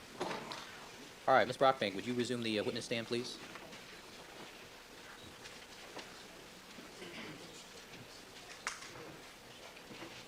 Josh, turn that phone off All if right, you're good in morning, the Ms. Brockbank. airplane. Good morning. You are reminded, ma'am, that you are still under oath. And Ms. Clark, you may conclude your direct examination. Josh, when do you fly? When? Ms. Rothbank, there was one last item that I think we did not cover, item 285. On the date of August the 23rd, 1994, were you visited at the SID lab at LAPD by Mr. Diedrich? Yes, I was. And when you were paid that visit, did you recover a piece of an item of evidence and examine it with him? Yes, I did. And what was that item? That was the shirt of Ronald Goldman, item number 81. And Where did you recover it from? From the serology freezer, from the box that it was packaged in. And in what manner was it packaged when you recovered it from the serology freezer? It was still in its paper bag. And was it taped shut? I believe so, yes. Was there some kind of a seal across it? Tape. And the tape was undisturbed? As I recall, yes. Where is it that you took the shirt to? We examined it on a laboratory bench in the serology unit, following my normal procedures. Clean paper, gloves, lab coat? Yes. And was Mr. Diedrich also, I don't know, how was he dressed? He had on gloves. I don't believe he had on a lab coat. What exactly did you do with Ron Goldman's shirt? We basically processed it a second time, scraping it down using the large spatula, like I described before, over the white paper to see if we could collect additional trace evidence, hairs and fibers, that sort of thing, from the shirt. Did you examine the spatula first or cleanse it in any way to make sure that it was clean? Yes. And what is it you did with the spatula? Rinsed it, with ethanol and wiped it down, made sure there were no hairs or fibers on it. And then you collected the debris that you scraped off of the shirt on August 23rd into a bindle? Actually, this time we placed the debris in a Petri dish, which is basically like the pill boxes I was describing yesterday, only it's what we have in our lab is a square rather than a circular dish, and it's plastic. That's a photo of it right there. Okay, we're showing right now on the screen a photograph that is taken from the board that is People's 436 for item 285. And you gathered the debris into that plastic container? Yes. Do you see anything in it now, in the photograph? No. What was done with the debris collected in that Petri dish? I believe Mr. Diedrich transferred it to one of his little pill boxes when he returned to the FBI lab. And you see a little pill box. Actually, you can look down at your monitor if it's more helpful. Do you see a pill box with debris in it to the right of that in the photograph? Yes, I do. And is that the pill box you were referring to that Mr. Diedrich uses? Yes. Now, after you collected the debris into that Petri dish, what did you do with it on August 23rd? Well, we repackaged the shirt and returned it to the serology freezer first off, and then we took the Petri dish with its contents over to the trace analysis lab, and Mr. Diedrich did some examinations of the contents of that Petri dish while I basically stood by. So you actually observed him making the examination at LAPD on that date? Yes. Did he do any mounting at that time? Yes, he did. And was that done in per mount? Yes, it was. Do you see slide mailers in this photograph? Yes, I do. And did he use slide mailers like those? Yes, the blue one there is one that he used, and the others may have been mounted later. I believe he only mounted one slide on that day. Did you do any mounting? No, I did not. He did it all? Yes. And after he completed his examination of the slide and the debris that was collected on August 23rd, what was done with the slide that he created and whatever remained in the Petri dish? Those items were, the Petri dish itself was sealed up with a piece of tape by me, and the Petri dish and the slide were placed in my evidence locker, and then I began, well, Mr. Diedrich left. He had other business in town that week, and 2 days later, on the 25th, he returned, and I gave him those items after booking them. I wrote out a property report, booked them into our property unit, and then released them to him. So they were in your possession from the time of collection virtually until you gave them to Mr. Diedrich to take back to the FBI? Yes. And when you say you booked them, you just got the barcode on them like before and took them right back? I got the barcode on them, and let me see. I believe we actually had him sign them out, or sign them out in some way to release them to him. But you did not leave them in property? No.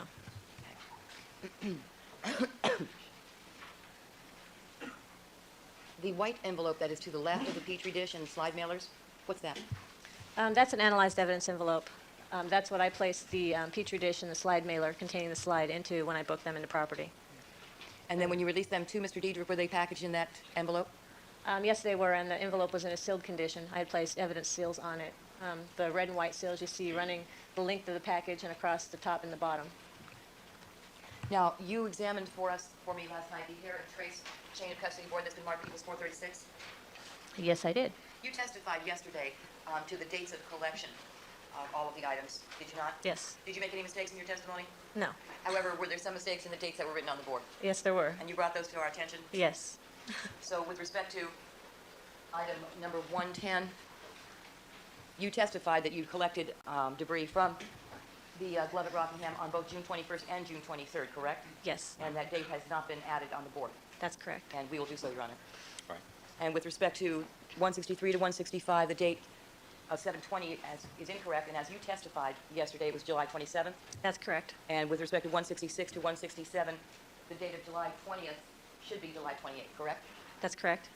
And for 169, you only collected that evidence on August 2nd, correct? That's correct. Okay, the board will reflect the accurate testimony that you gave.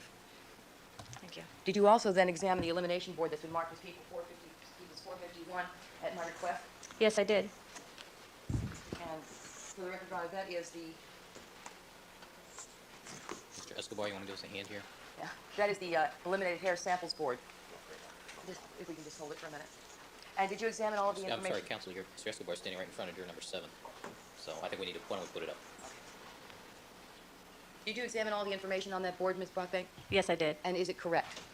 Yes, it is.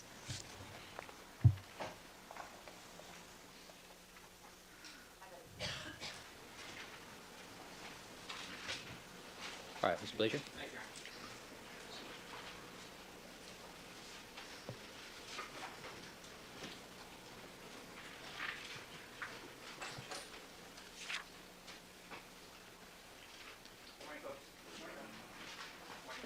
Morning. I take it from your direct testimony that you worked pretty closely with Mr. Dietrich from the FBI. For some of my examinations, yes. And you spent how much time in Washington? Was it 2 weeks? Yes, it was. And during that time, did you spend most of your time with him while he's conducting his comparisons and analysis? Yes, I did. You worked alongside of him? Basically, yes. When he'd look at something in the microscope, he'd show you and you'd look at it, correct? Yes. And I think you indicated to Ms. Clark that you agreed with his comparisons and conclusions. Yes, I did. Those that he showed me. Now, I want to ask you a couple of general questions about hair and fiber in general. Are there any professional societies that are devoted solely to the examination That of might hair have and been trace juror evidence? number 2. Societies, I'm not sure. There are several groups, and I just don't know all of them right offhand, or any of them I can really name for you and be accurate. Are you members of any groups? No, I'm not. When you say groups, what kind of groups are they? There's a group similar to, I've heard a group for DNA called Twig Dam. There's one, I think it's called Twig Hair or something. It's along the same lines as Twig Dam, only for hairs and fibers. Do you, I don't are know you the name. aware of any standards that they've established for hair and fiber analysis? Not specifically, no. Now, are there any professional magazines that are devoted to hair and fiber analysis? There are many professional magazines devoted specifically just to hair and fiber. I'm not really sure.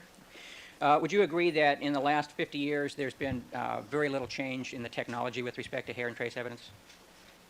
I've only been involved for the last 5 years, but there has been very little change over the last 5 years, I can say that much. And there have been some attempts to improve the ability to discriminate with hairs and fibers that really have not been very successful. Yes. It's not, certainly the amount of resources that have been devoted to hair and fiber are far less than such things as DNA, for instance. Would you agree with that? I would agree, yes. Same thing with other forensic areas like serology. There's been a lot more in the way of technological development with those fields than there has been in hair and trace. Yes. Are there ever any seminars that are devoted specifically to hair and trace on a regular basis that you know of? There are some. I know Mr. Diedrich mentioned to me that he was going to one a few weeks ago, but I didn't go myself. And do you, so that's one seminar that you heard about from him. Yes. Have you heard of very many others that are devoted just to that topic? No. Now, would you agree that the reason for that, for the somewhat lack of resources that are devoted to this particular area, is because of the inability to really establish any kind of unique identifications with hair and fiber? Could you repeat that? I'm sorry. Would you agree that the reason why there's not been a whole lot of technological resources put into that area and there's not been a whole lot of development is because of the inability to really establish any kind of unique identifications with trace and hair evidence? That may be the reason, yeah. Now, when you're looking at fibers, you're really only looking for a couple of characteristics of a fiber, correct, usually? You're, Objections beyond scope, it's also broad based. with most fiber exams, you're looking at the fiber to try and identify the type of fiber, and usually doing a comparison to, between a known fiber and a questioned fiber. Okay, but you're looking at, like, is it nylon, is it cotton, is it wool? Right. And with synthetics, you may be able to look at other things like the cross-sectional shape and the diameter, the surface area, delustrant type things. There are many characteristics, yes, you can look at. Now, with things like cotton and wool, you look basically at the type of material it is and the color, correct? Yes, those will be two things. And you can also, if you have enough of a fiber, you can do certain kinds of analysis on the dyes in the fiber to try and determine what the chemical composition of the dyes are in the fiber, correct? Yes. And none of that was done in this case, was it? None of that was done by me. I'm not sure what Mr. Diedrich did or didn't do. Okay.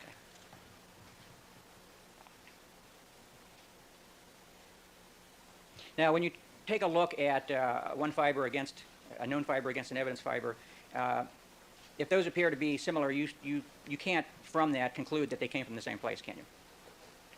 Not to my knowledge, short of a physical match, where if you have like a patch of cloth that's torn out of a piece of clothing where you can physically piece it back in, you would be able to say that that came from that garment. But short of that, I'm not aware of anything where you can definitely say it came from one item. And we don't have any patches of clothing in this case that you're aware of, do we? Not that I'm aware of. We're basically talking about very small pieces of a thread or a piece of cotton or whatever. Yeah.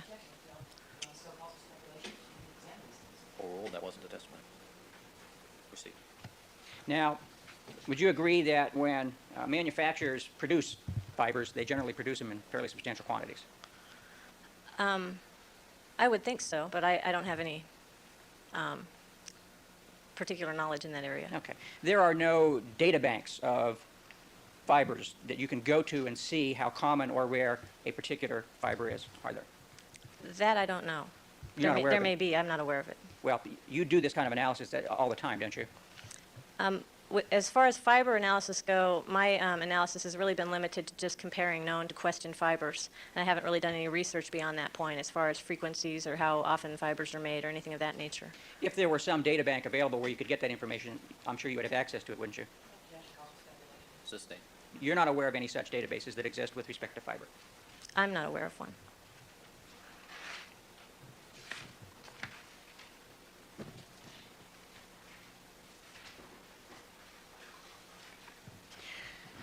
Are you aware of any methods available to narrow down the source of a particular fiber if the information you have is what kind of fiber it is, nylon, cotton, whatever, and the color, with that those two pieces of information to be able to tell who manufactured it? Again, that's not something I've ever done, so I'm not really sure. So you're not aware that there's any way to do that, are you? I'm not aware, no. Are you aware of any kind of databases that tell you what percentage of the fibers out there in the world fall into a particular category, such as blue-black cotton, 10% of all fibers are going to be blue-black cotton? There's nothing like that, is there? Again, not that I'm aware of.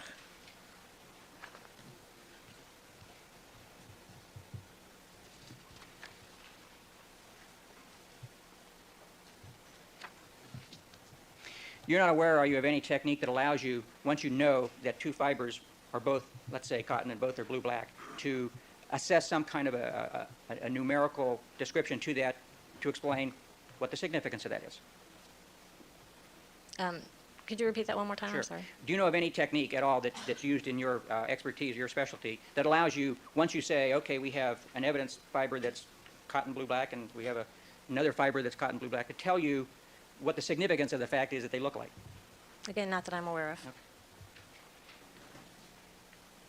Now, with hair, when you're looking at hair, collecting hair and looking at it, you use various general categories to describe what you're seeing, do you not? Yes. And do you have, there's a form that you use when you look at a hair and you write down the things that you observe about it, that's kind of like a chart that's broken down into categories, correct? Yes. Do you have one of those with you, a blank one? Probably not a blank one.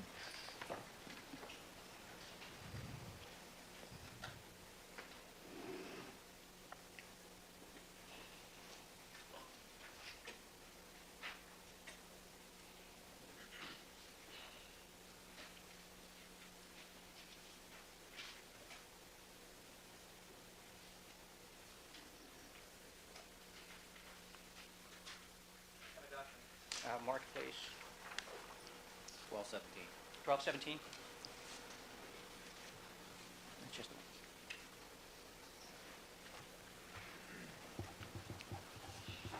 Ms. Bronkback, let me show you Defense Exhibit 1217. Is this the worksheet that you use when you're looking at hairs? Yes, it is. And that one is the worksheet that you used for item number 58, correct? Yes. Now, you didn't observe any human hairs in 58, so it's blank, correct? Yes. But that shows the categories that you use. Yes, it does. Can we put this on the Elmo, please?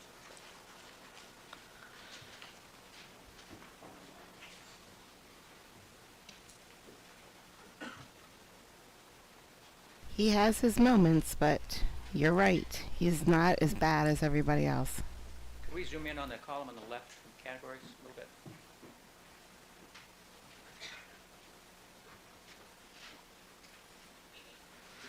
Now, could we move it up so that the curl, you can see curl a little better?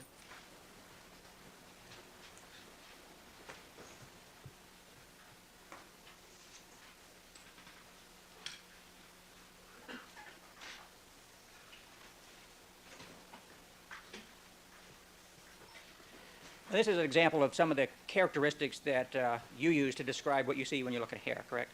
Yes.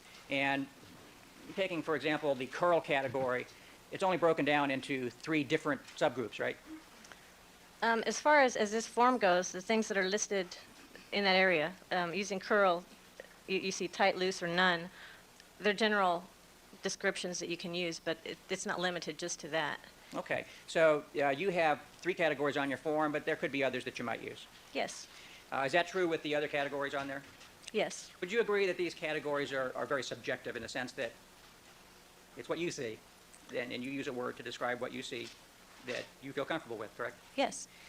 This particular form is not some sort of an industry standard form, is it? Not at all. There's no standardization at all, is there, in the area of hair analysis in terms of specific descriptions that you give to specific characteristics? I have seen guidelines for terminology to be used, but there is no hard and fast rule that you must use a certain terminology. So each examiner can choose pretty much what they feel comfortable with in terms of describing characteristics. Pretty much. And a lot of these characteristics are somewhat general in nature, are they not? Yes, some of them are general. In other words, it's something that you might describe as a heavy curl, someone else might say, it's just a medium curl or a light curl. Yes. So with this kind of analysis, with hair analysis, you don't have the ability to, well, let me rephrase that. Different examiners use different terminology and different characteristics, don't they? Yes. So if you list 8 or 10 things that you've observed on a particular hair, and that hair is given to somebody else, they might have different descriptions for the same hair. Yes, they might. So there's no way for you to just provide a description to some other examiner someplace and have them have the ability to compare using just your description, that description with some other hair. That would not be a real good idea, no. Okay. Now, with hair analysis and fiber analysis, do you undergo any kinds of blind external proficiency testing? We don't go under any blind testing. We do have proficiency tests, but they're not blind. Okay. We know that we're being tested. Now, when you do those proficiency tests, is it the same kind of comparison that you do in casework, namely that you're only comparing 2 things, a known sample with an evidence sample? No, not really. What does it usually entail? For our fiber proficiency tests that we get, sometimes you're comparing 2 or 3 different items to each other, so you may not just have 1 and 1. Okay. And as far as our hair proficiency tests, we usually have like 10 known hairs that we're comparing to a questioned hair. So there are several comparisons that you actually do, not just a one-on-one. Okay. Is 10 pretty much the limit in terms of the number of questioned hairs that you ever might examine at one time to compare with a known hair? There's no limit. It's, as far as casework goes, it's a case-by-case basis. You can examine many questioned hairs compared to one known standard, or vice versa. Have one questioned hair compared to many known standards, but there's no limit on the number you might encounter. Okay. Do you keep any kind of records that allows you to compare a hair that you're looking at in one case with something that you might have looked at a year ago? Other than these hair worksheets that I fill out, that's my written record. But again, you don't perform a hair comparison on paper. You need to do a visual comparison. So you really don't, just because of the nature of this kind of analysis, you don't have the ability to say, gee, I saw hair like that 2 years ago in a case, and then go get that case. If you had a memory that good, you could go get that case and then examine the hair side by side. You don't, do you? Not generally, no. Okay. I mean, it's not like fingerprints, for instance, where there's a uniform way to characterize fingerprints, and there's computers that have everybody's fingerprints in them that have been fingerprinted, and you can go off and say, have you ever seen this print before? No, it's not like that. No such system like that. No. Are there any databases at all that allow you to look at a particular characteristic in a hair and tell you how common or rare it is? I don't believe so.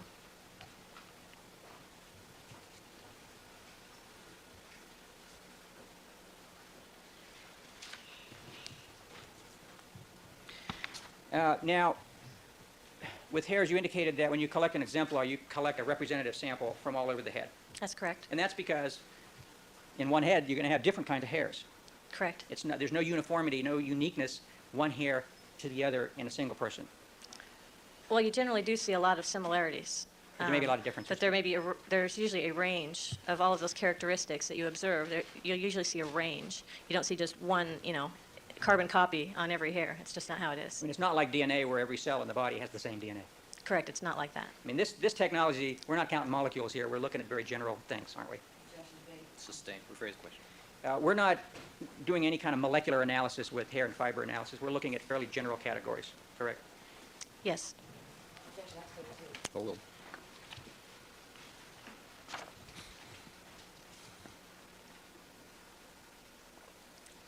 Would a good analogy for hair analysis be that it's like looking at a leaf and trying to match it up to a specific tree, in the sense that a particular tree might have different kinds of leaves that look a little different? Sustained. You understand the analogy of picking up a leaf from the ground and trying to match it to a tree? Overruled. Yes, I understand that. And like a leaf, you wouldn't, you could look at one leaf on a tree and it may not look the same, but it still might come from that same tree. If you picked up a leaf and it didn't look like the leaves on a tree, I wouldn't think it came from that tree, no. No, I mean, not exact. I mean, let's say it's an oak leaf, but it just doesn't look exactly like the one you happened to pick from the tree. It still could have come from that tree and just have a slightly different look. Sustained.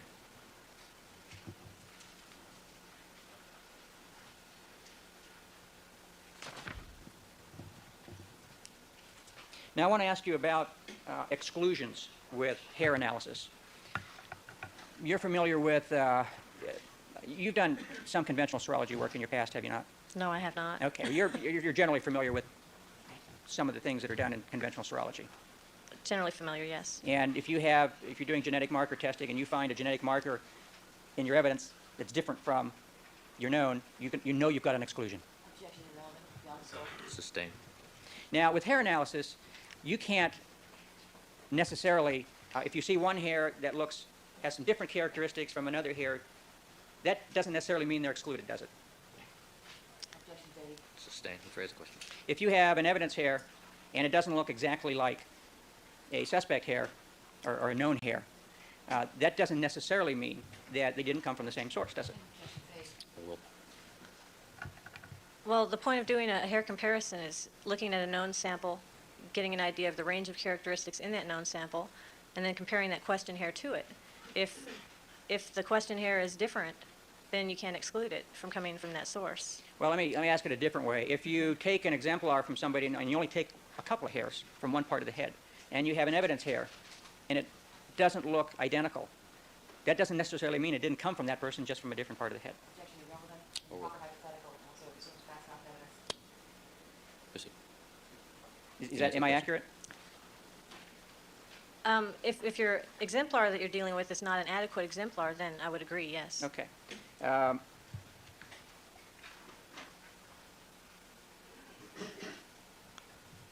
So if you don't have enough exemplar to make up your known sample, even what might be an exclusion or might appear to be an exclusion can be somewhat equivocal as well if you don't have enough known sample to compare it to.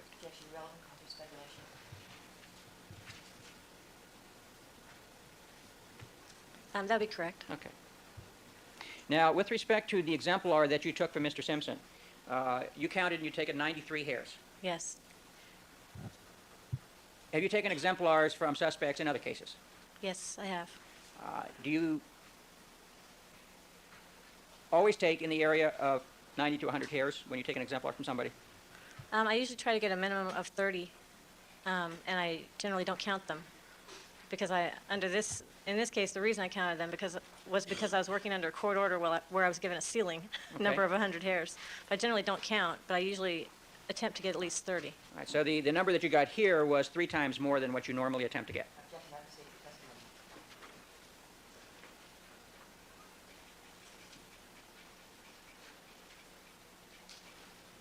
Sustain. Phrase the question. You normally try to get 30 hairs. At minimum. least 30. Yes. You got 90 here, so you got 3 times your minimum. Yes. Now, when you collect exemplar hairs, you convert those into slides so that you can do comparisons, correct? Yes. And did you do that with Mr. Simpson's hair? I did mount some of his hairs when I was back at the FBI lab. And did Mr. Diedrich mount some also, to your knowledge? Yes, I think he did mount some additional hairs. How many slides were made, exemplar slides, from Mr. Simpson? I don't know. Do you have that information in your record? I may have some. Let me just check.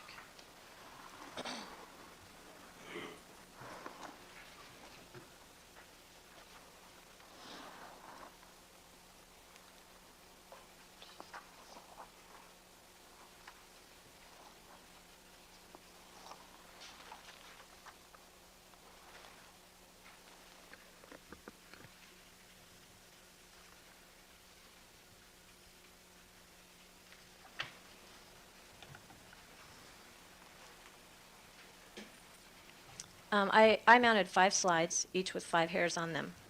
And then I believe Mr. Diedrich mounted additional hairs. Do you know how many slides he mounted? No, I don't. Now, the exemplars that you took from the various police officers, approximately how many hairs did you take from them? Again, I was attempting to get a minimum of 30. So you did not take as many hairs, or did you take as many hairs from the police officers as you took from Mr. Simpson? I didn't count them. How many so- slides did you make of the exemplars for the police officers for comparison purposes? I made none. How many did Mr. Diedrich make? I don't know. Do you generally put the same number of hairs on a Creeper, slide? how do you know what Mr. shampoo Diedrich I does. use? No. I think you indicated yesterday that you do 1 to 5 and he does several. Yes. I'm not sure what the difference is.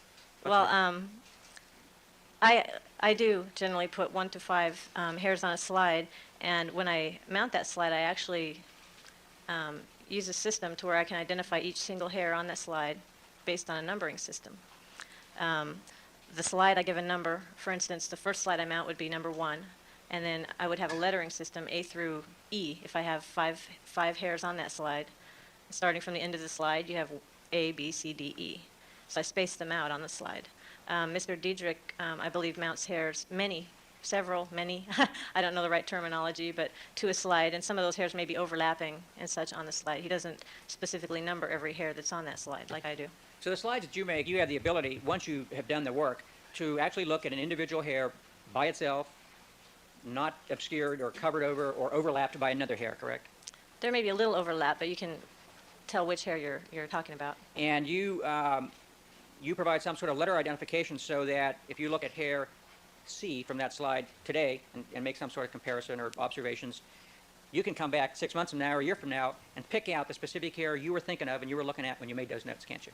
Yes. Can't do that with Mr. Dietrich's slides, can you? Can do, John. I gotta I go to probably work. couldn't. I wish. Is it a lot more time consuming to make slides that way? Yes. That's the proper way to do it, isn't it? I don't know if there is a proper and improper way of mounting slides. That's the way that I was taught to mount slides at LAPD. Okay. Now, you prepared 5 slides, exemplar slides of Mr. Simpson, and Mr. Dietrich prepared some additional slides, correct? Yes. Did you feel it was necessary to have 5 slides to give you a representative sampling of Mr. Simpson's hair for comparison purposes? Actually, Mr. Diedrich asked me to mount 25 hairs, which is what I did. Okay. And you felt it was necessary to have that many slides or that many hairs for a proper comparison? Not necessarily. In the past, I have mounted as few as 8 to 10 hairs for a comparison. So 25 is a reasonable number to mount. Depending on the variation you see in a person's hair, you may want to mount, up to 100 hairs. If there's not a lot of variation, you can mount as few as 8. And the more that you use, for exemplar purposes, the better your ability to make an unequivocal statement that we have an exclusion or we have a similarity. Because you've got, I'm sorry, because you've got a good representative of a person's head here. Right, I would agree with that. And would you agree that the fewer number of hairs that you have on a slide, the less your ability to make an unequivocal statement about exclusion or inclusion?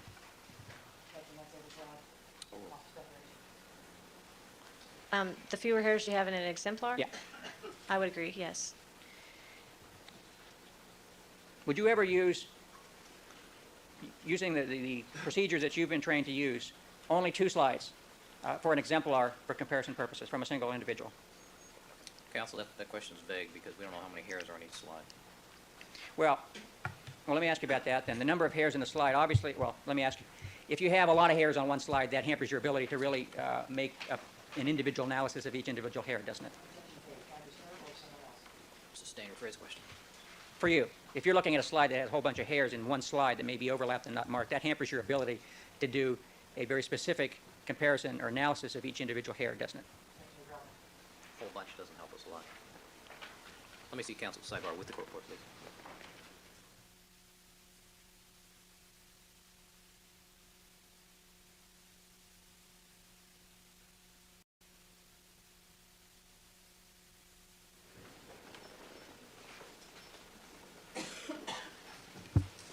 Thank you, counsel. Proceed.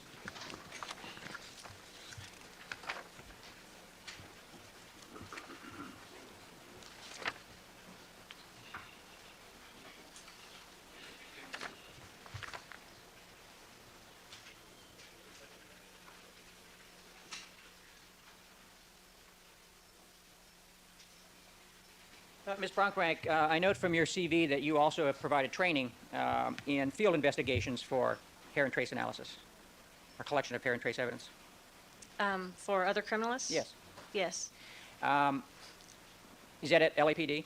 Yes. Incidentally, your primary training and learning the techniques that you've described, how you do this kind of analysis, did you obtain that, get that at LAPD or someplace else? At LAPD? Did you receive any training at the Orange County Crime Lab? No. Okay. Now, I think you described that the trace unit at LAPD is in its own little separate room. Is that right? That's correct. And how big is that room?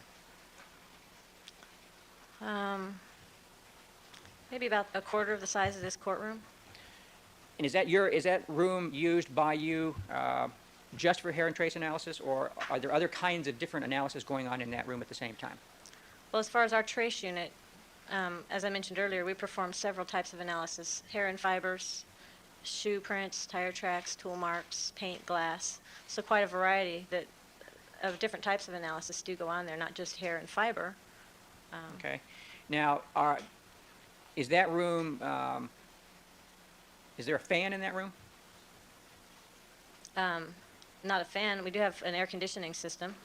Now, one of the things that you're trying to be careful of when you're doing collections of hairs and fibers is not to have a lot of air currents going on in the room, right? Yes. Because this stuff is very volatile and can get blown from one place to another if you're not careful, can't it? If you're not careful, yes, it could. And do you try to take precautions to make sure that there aren't a lot of people walking around in the room with maybe lab coats that are flapping on and off or whatever to limit the amount of air currents that might be in the room? There generally aren't a lot of people walking around, and I don't know that walking around creates tremendous air currents, though. You wouldn't recommend, though, as a procedure, that you conduct this kind of analysis and collection in a room with a lot of people in it doing other things, would you?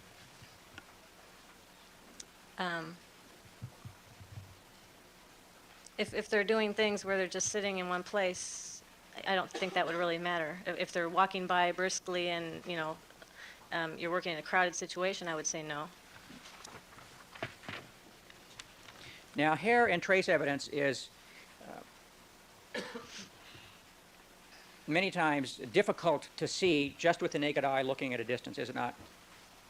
Looking at a distance, yes. If you were looking at a hat or a glove on the ground, for instance, and you were standing up, it'd be very difficult for you to identify any hair and fiber evidence on that article, wouldn't it?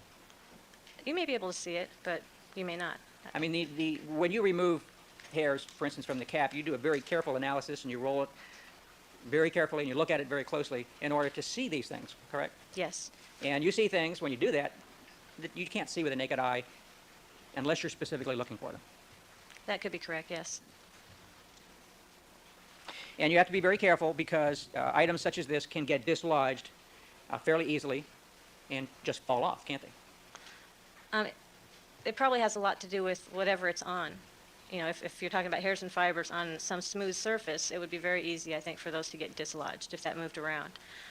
Clothing items, depending on the weave of the clothing, may hold those fibers a little more strenuously, you know, and so moving it around a little, they might not fall off. It just really depends. Okay, and there's no real data that tells you with a particular fabric how well that holds a foreign fiber or not, is there? Not that I'm aware of. And you can, if I brushed my coat on something that had some hair on it, that hair could get transferred to my coat pretty easily, couldn't it? That would be possible, yes. And then if I touch something else, it could go to somebody else or some other place and get transferred over and over and over again, correct? That could be possible, yes. And one of the limitations of this kind of analysis is that you have no way of telling when you see something, a hair or a fiber, on an object, how many different levels of transfer it has gone through from its original source. You would have no way of knowing that just by looking at a fiber on a surface, no. And hair and fiber is, they're both very stable in the sense that they don't break down real quickly, correct? That's correct. So if you have a hair that falls on the ground, it's going to stay a hair for a long time. Yes, it will. So you have no way of looking at a hair or a fiber and telling from the appearance how long it's been since that was on its original source. Well, sometimes when you're looking at a hair or a fiber, you do see things. So I was waiting for them to say all this because Nicole's hair on his beanie or his socks doesn't prove anything because he goes there all the time for the kids and everything, and they're on and on again, off again sort of relationship, even though he has another girlfriend sort of thing. So if he had her hairs on his stuff, that really wouldn't mean anything at all. There's no way to say when they got there. Now, if he has Ron's, it's still a maybe because he was at the restaurant that night. Ron was the server. And OJ was at the restaurant that night. Remember, he flipped his chair around and he sat there and he just watched her, not saying a word, the whole time she was eating her meal with the other 10 people. He was just sitting there staring at her angrily. But he was there. Ron was there. I don't know if he was wearing his cap, but I've worked in a restaurant and, you know, my hair is up, but that doesn't mean none of my hairs are in that restaurant. Because that's just not true. Men, they have short hair. They don't even put their hair up. So I would think that men's short hair would be, you know, in the restaurant even more than my real long hair that's in a ponytail holder. So, just their, like, they should, I don't know, like, it just doesn't, it doesn't not prove anything, but it doesn't actually prove anything, like, perfectly. That might indicate it's been there a while, like dirt accumulated on the fiber itself, or in the case of a hair that's been there for a while, it might actually have like bite marks on it where some insect activity has occurred. And that is something that I've seen from time to time in evidence from crime scenes. So that might be one indication that if you see a hair with bite marks on it, that's an indication it's probably been there for a while, maybe. Yeah, most people don't walk around with hair on their head that insects are chewing on, so.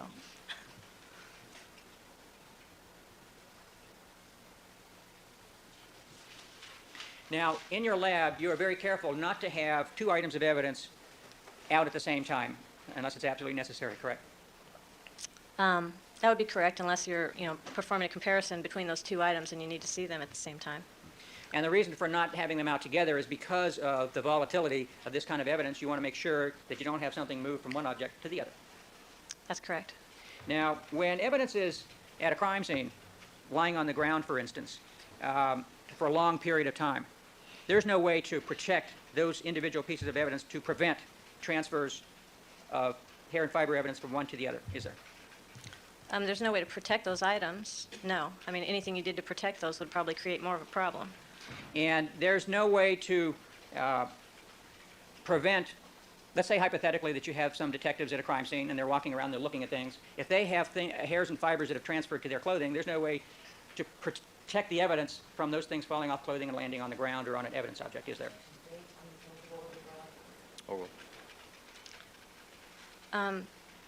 I don't think there's a way to prevent that, but then again, I don't know how often, people are just dropping hairs and fibers, or if, it takes some sort of actual contact to transfer fibers.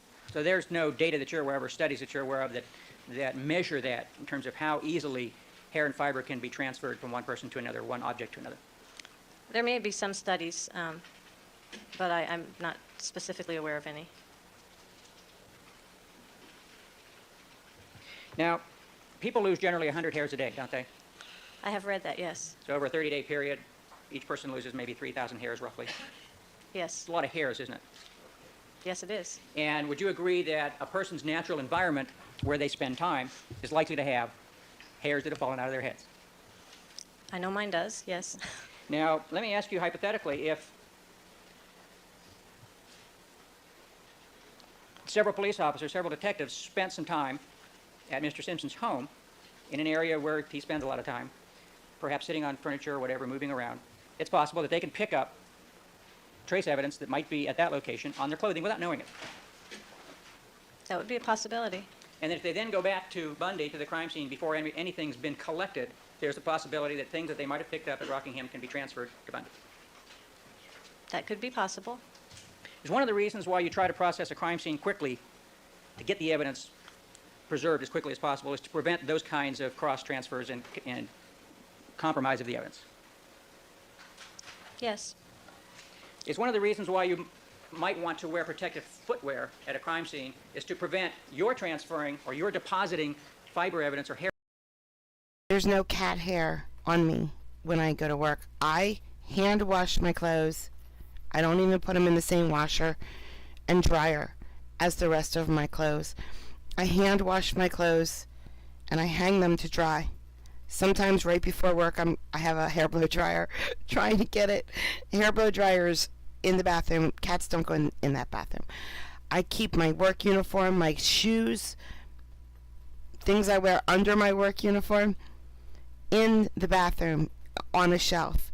I hand wash them in that room. My apron I hand wash in that room. I hang to dry in that room. I use a hair blow dryer in that room. And I immediately before work hop in the shower, get dressed. I have a towel warmer. It's like a tube with a lid and a metal inside that I don't use as a towel warmer anymore. I use that as my like a regular clothes. I walk into the room, into the bathroom with like what I'm wearing right now. And before I get too far into the room, I take this and I put it into the towel warmer and put the lid on. And then I take my shower and then I can put my uniform on that's hair free, no cat hair. And then as soon as I get off work, the second I walk in the door, I like run upstairs without saying hi to anyone. No cats get a hello from me.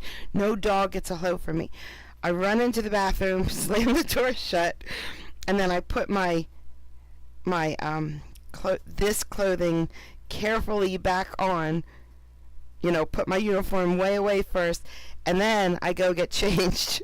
I put this on just to walk from the bathroom to my bedroom so I can go get changed into whatever I'm going to wear the day. Every day, that's my routine. That way, and I have 7 lint rollers in my car.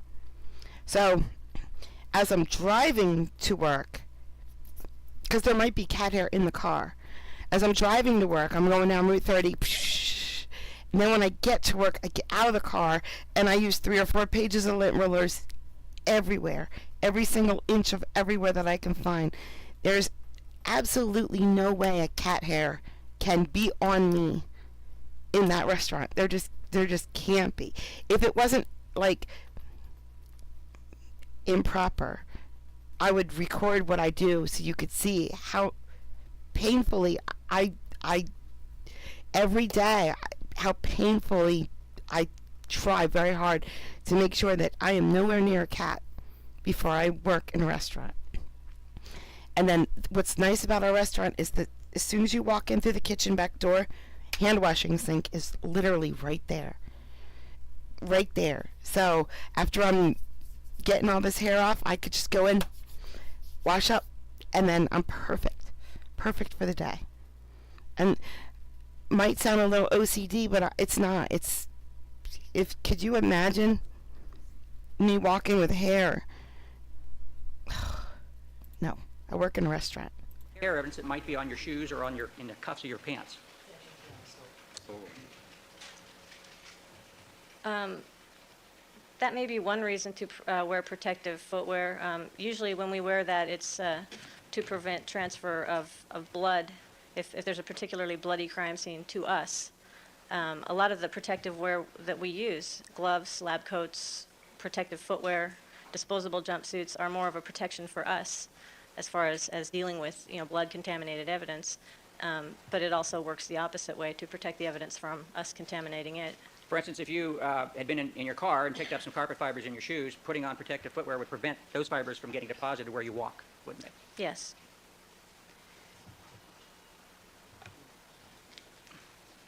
Would you agree that it would be improper procedure at a crime scene to bring something into the crime scene, such as a blanket, which might have trace evidence already on it, and hence expose the evidence to whatever might have been on the blanket?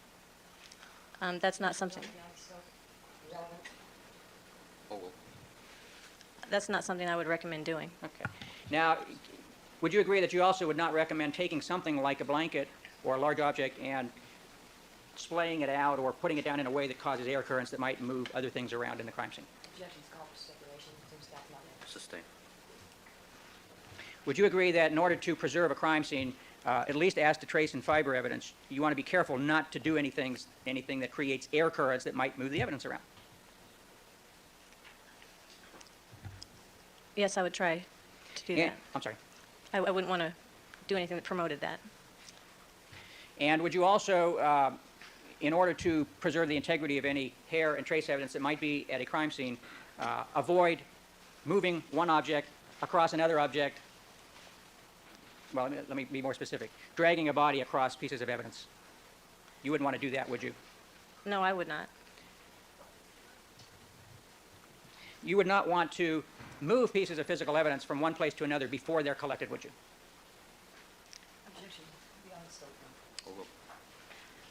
When I'm collecting evidence at crime scenes, I do not move evidence until I collect it.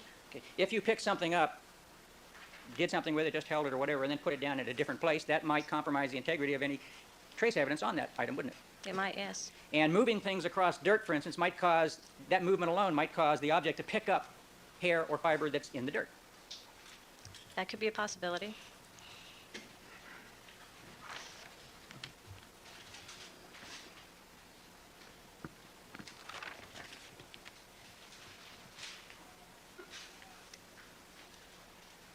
Would you agree that if there are two different environments, two different locations where a person spends time, that it's likely that you might find trace evidence of that person at both of those locations? Objection called for stipulation. Seems staff Sustain. not in.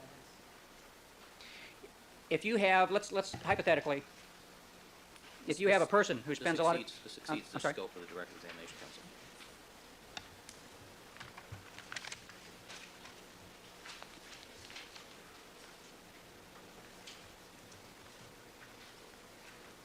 Do you know whether there are any studies that look into whether dogs in their fur can transfer trace evidence from one place to another? Objection. Beyond the scope. There may be studies, but I'm not aware personally of them. Do you know whether or not dogs or animals lose hairs faster than people do? Again, I don't know the rate animals lose hairs. Would you agree that it would not be unusual to find an abundance of dog hairs consistent with a dog that frequents a particular area? I would not find that unusual.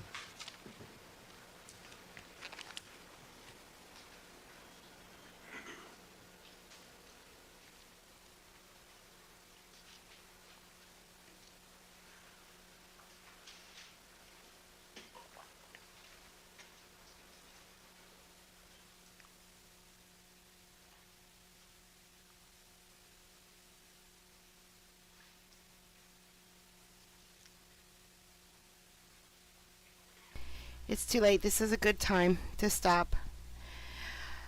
Thank you for coming out, guys. I appreciate it. Thank you, thank you, thank you. I will see you again tomorrow. Hope you guys have a great day. Josh, I hope your flight goes quickly. Very, very quickly. I know flying is a pain. But get one of those neck thingies. One of those cushion pillows that don't really feel good at all. But you got to. Get one that says, you know, that Florida guy or whatever. Because you are that Florida guy right now. And give your family a big, big, big hug. And your bed is calling. I will see you all again very soon, okay? Zach, go make some videos. Have a good day, guys. Bye, man. Bye, guys.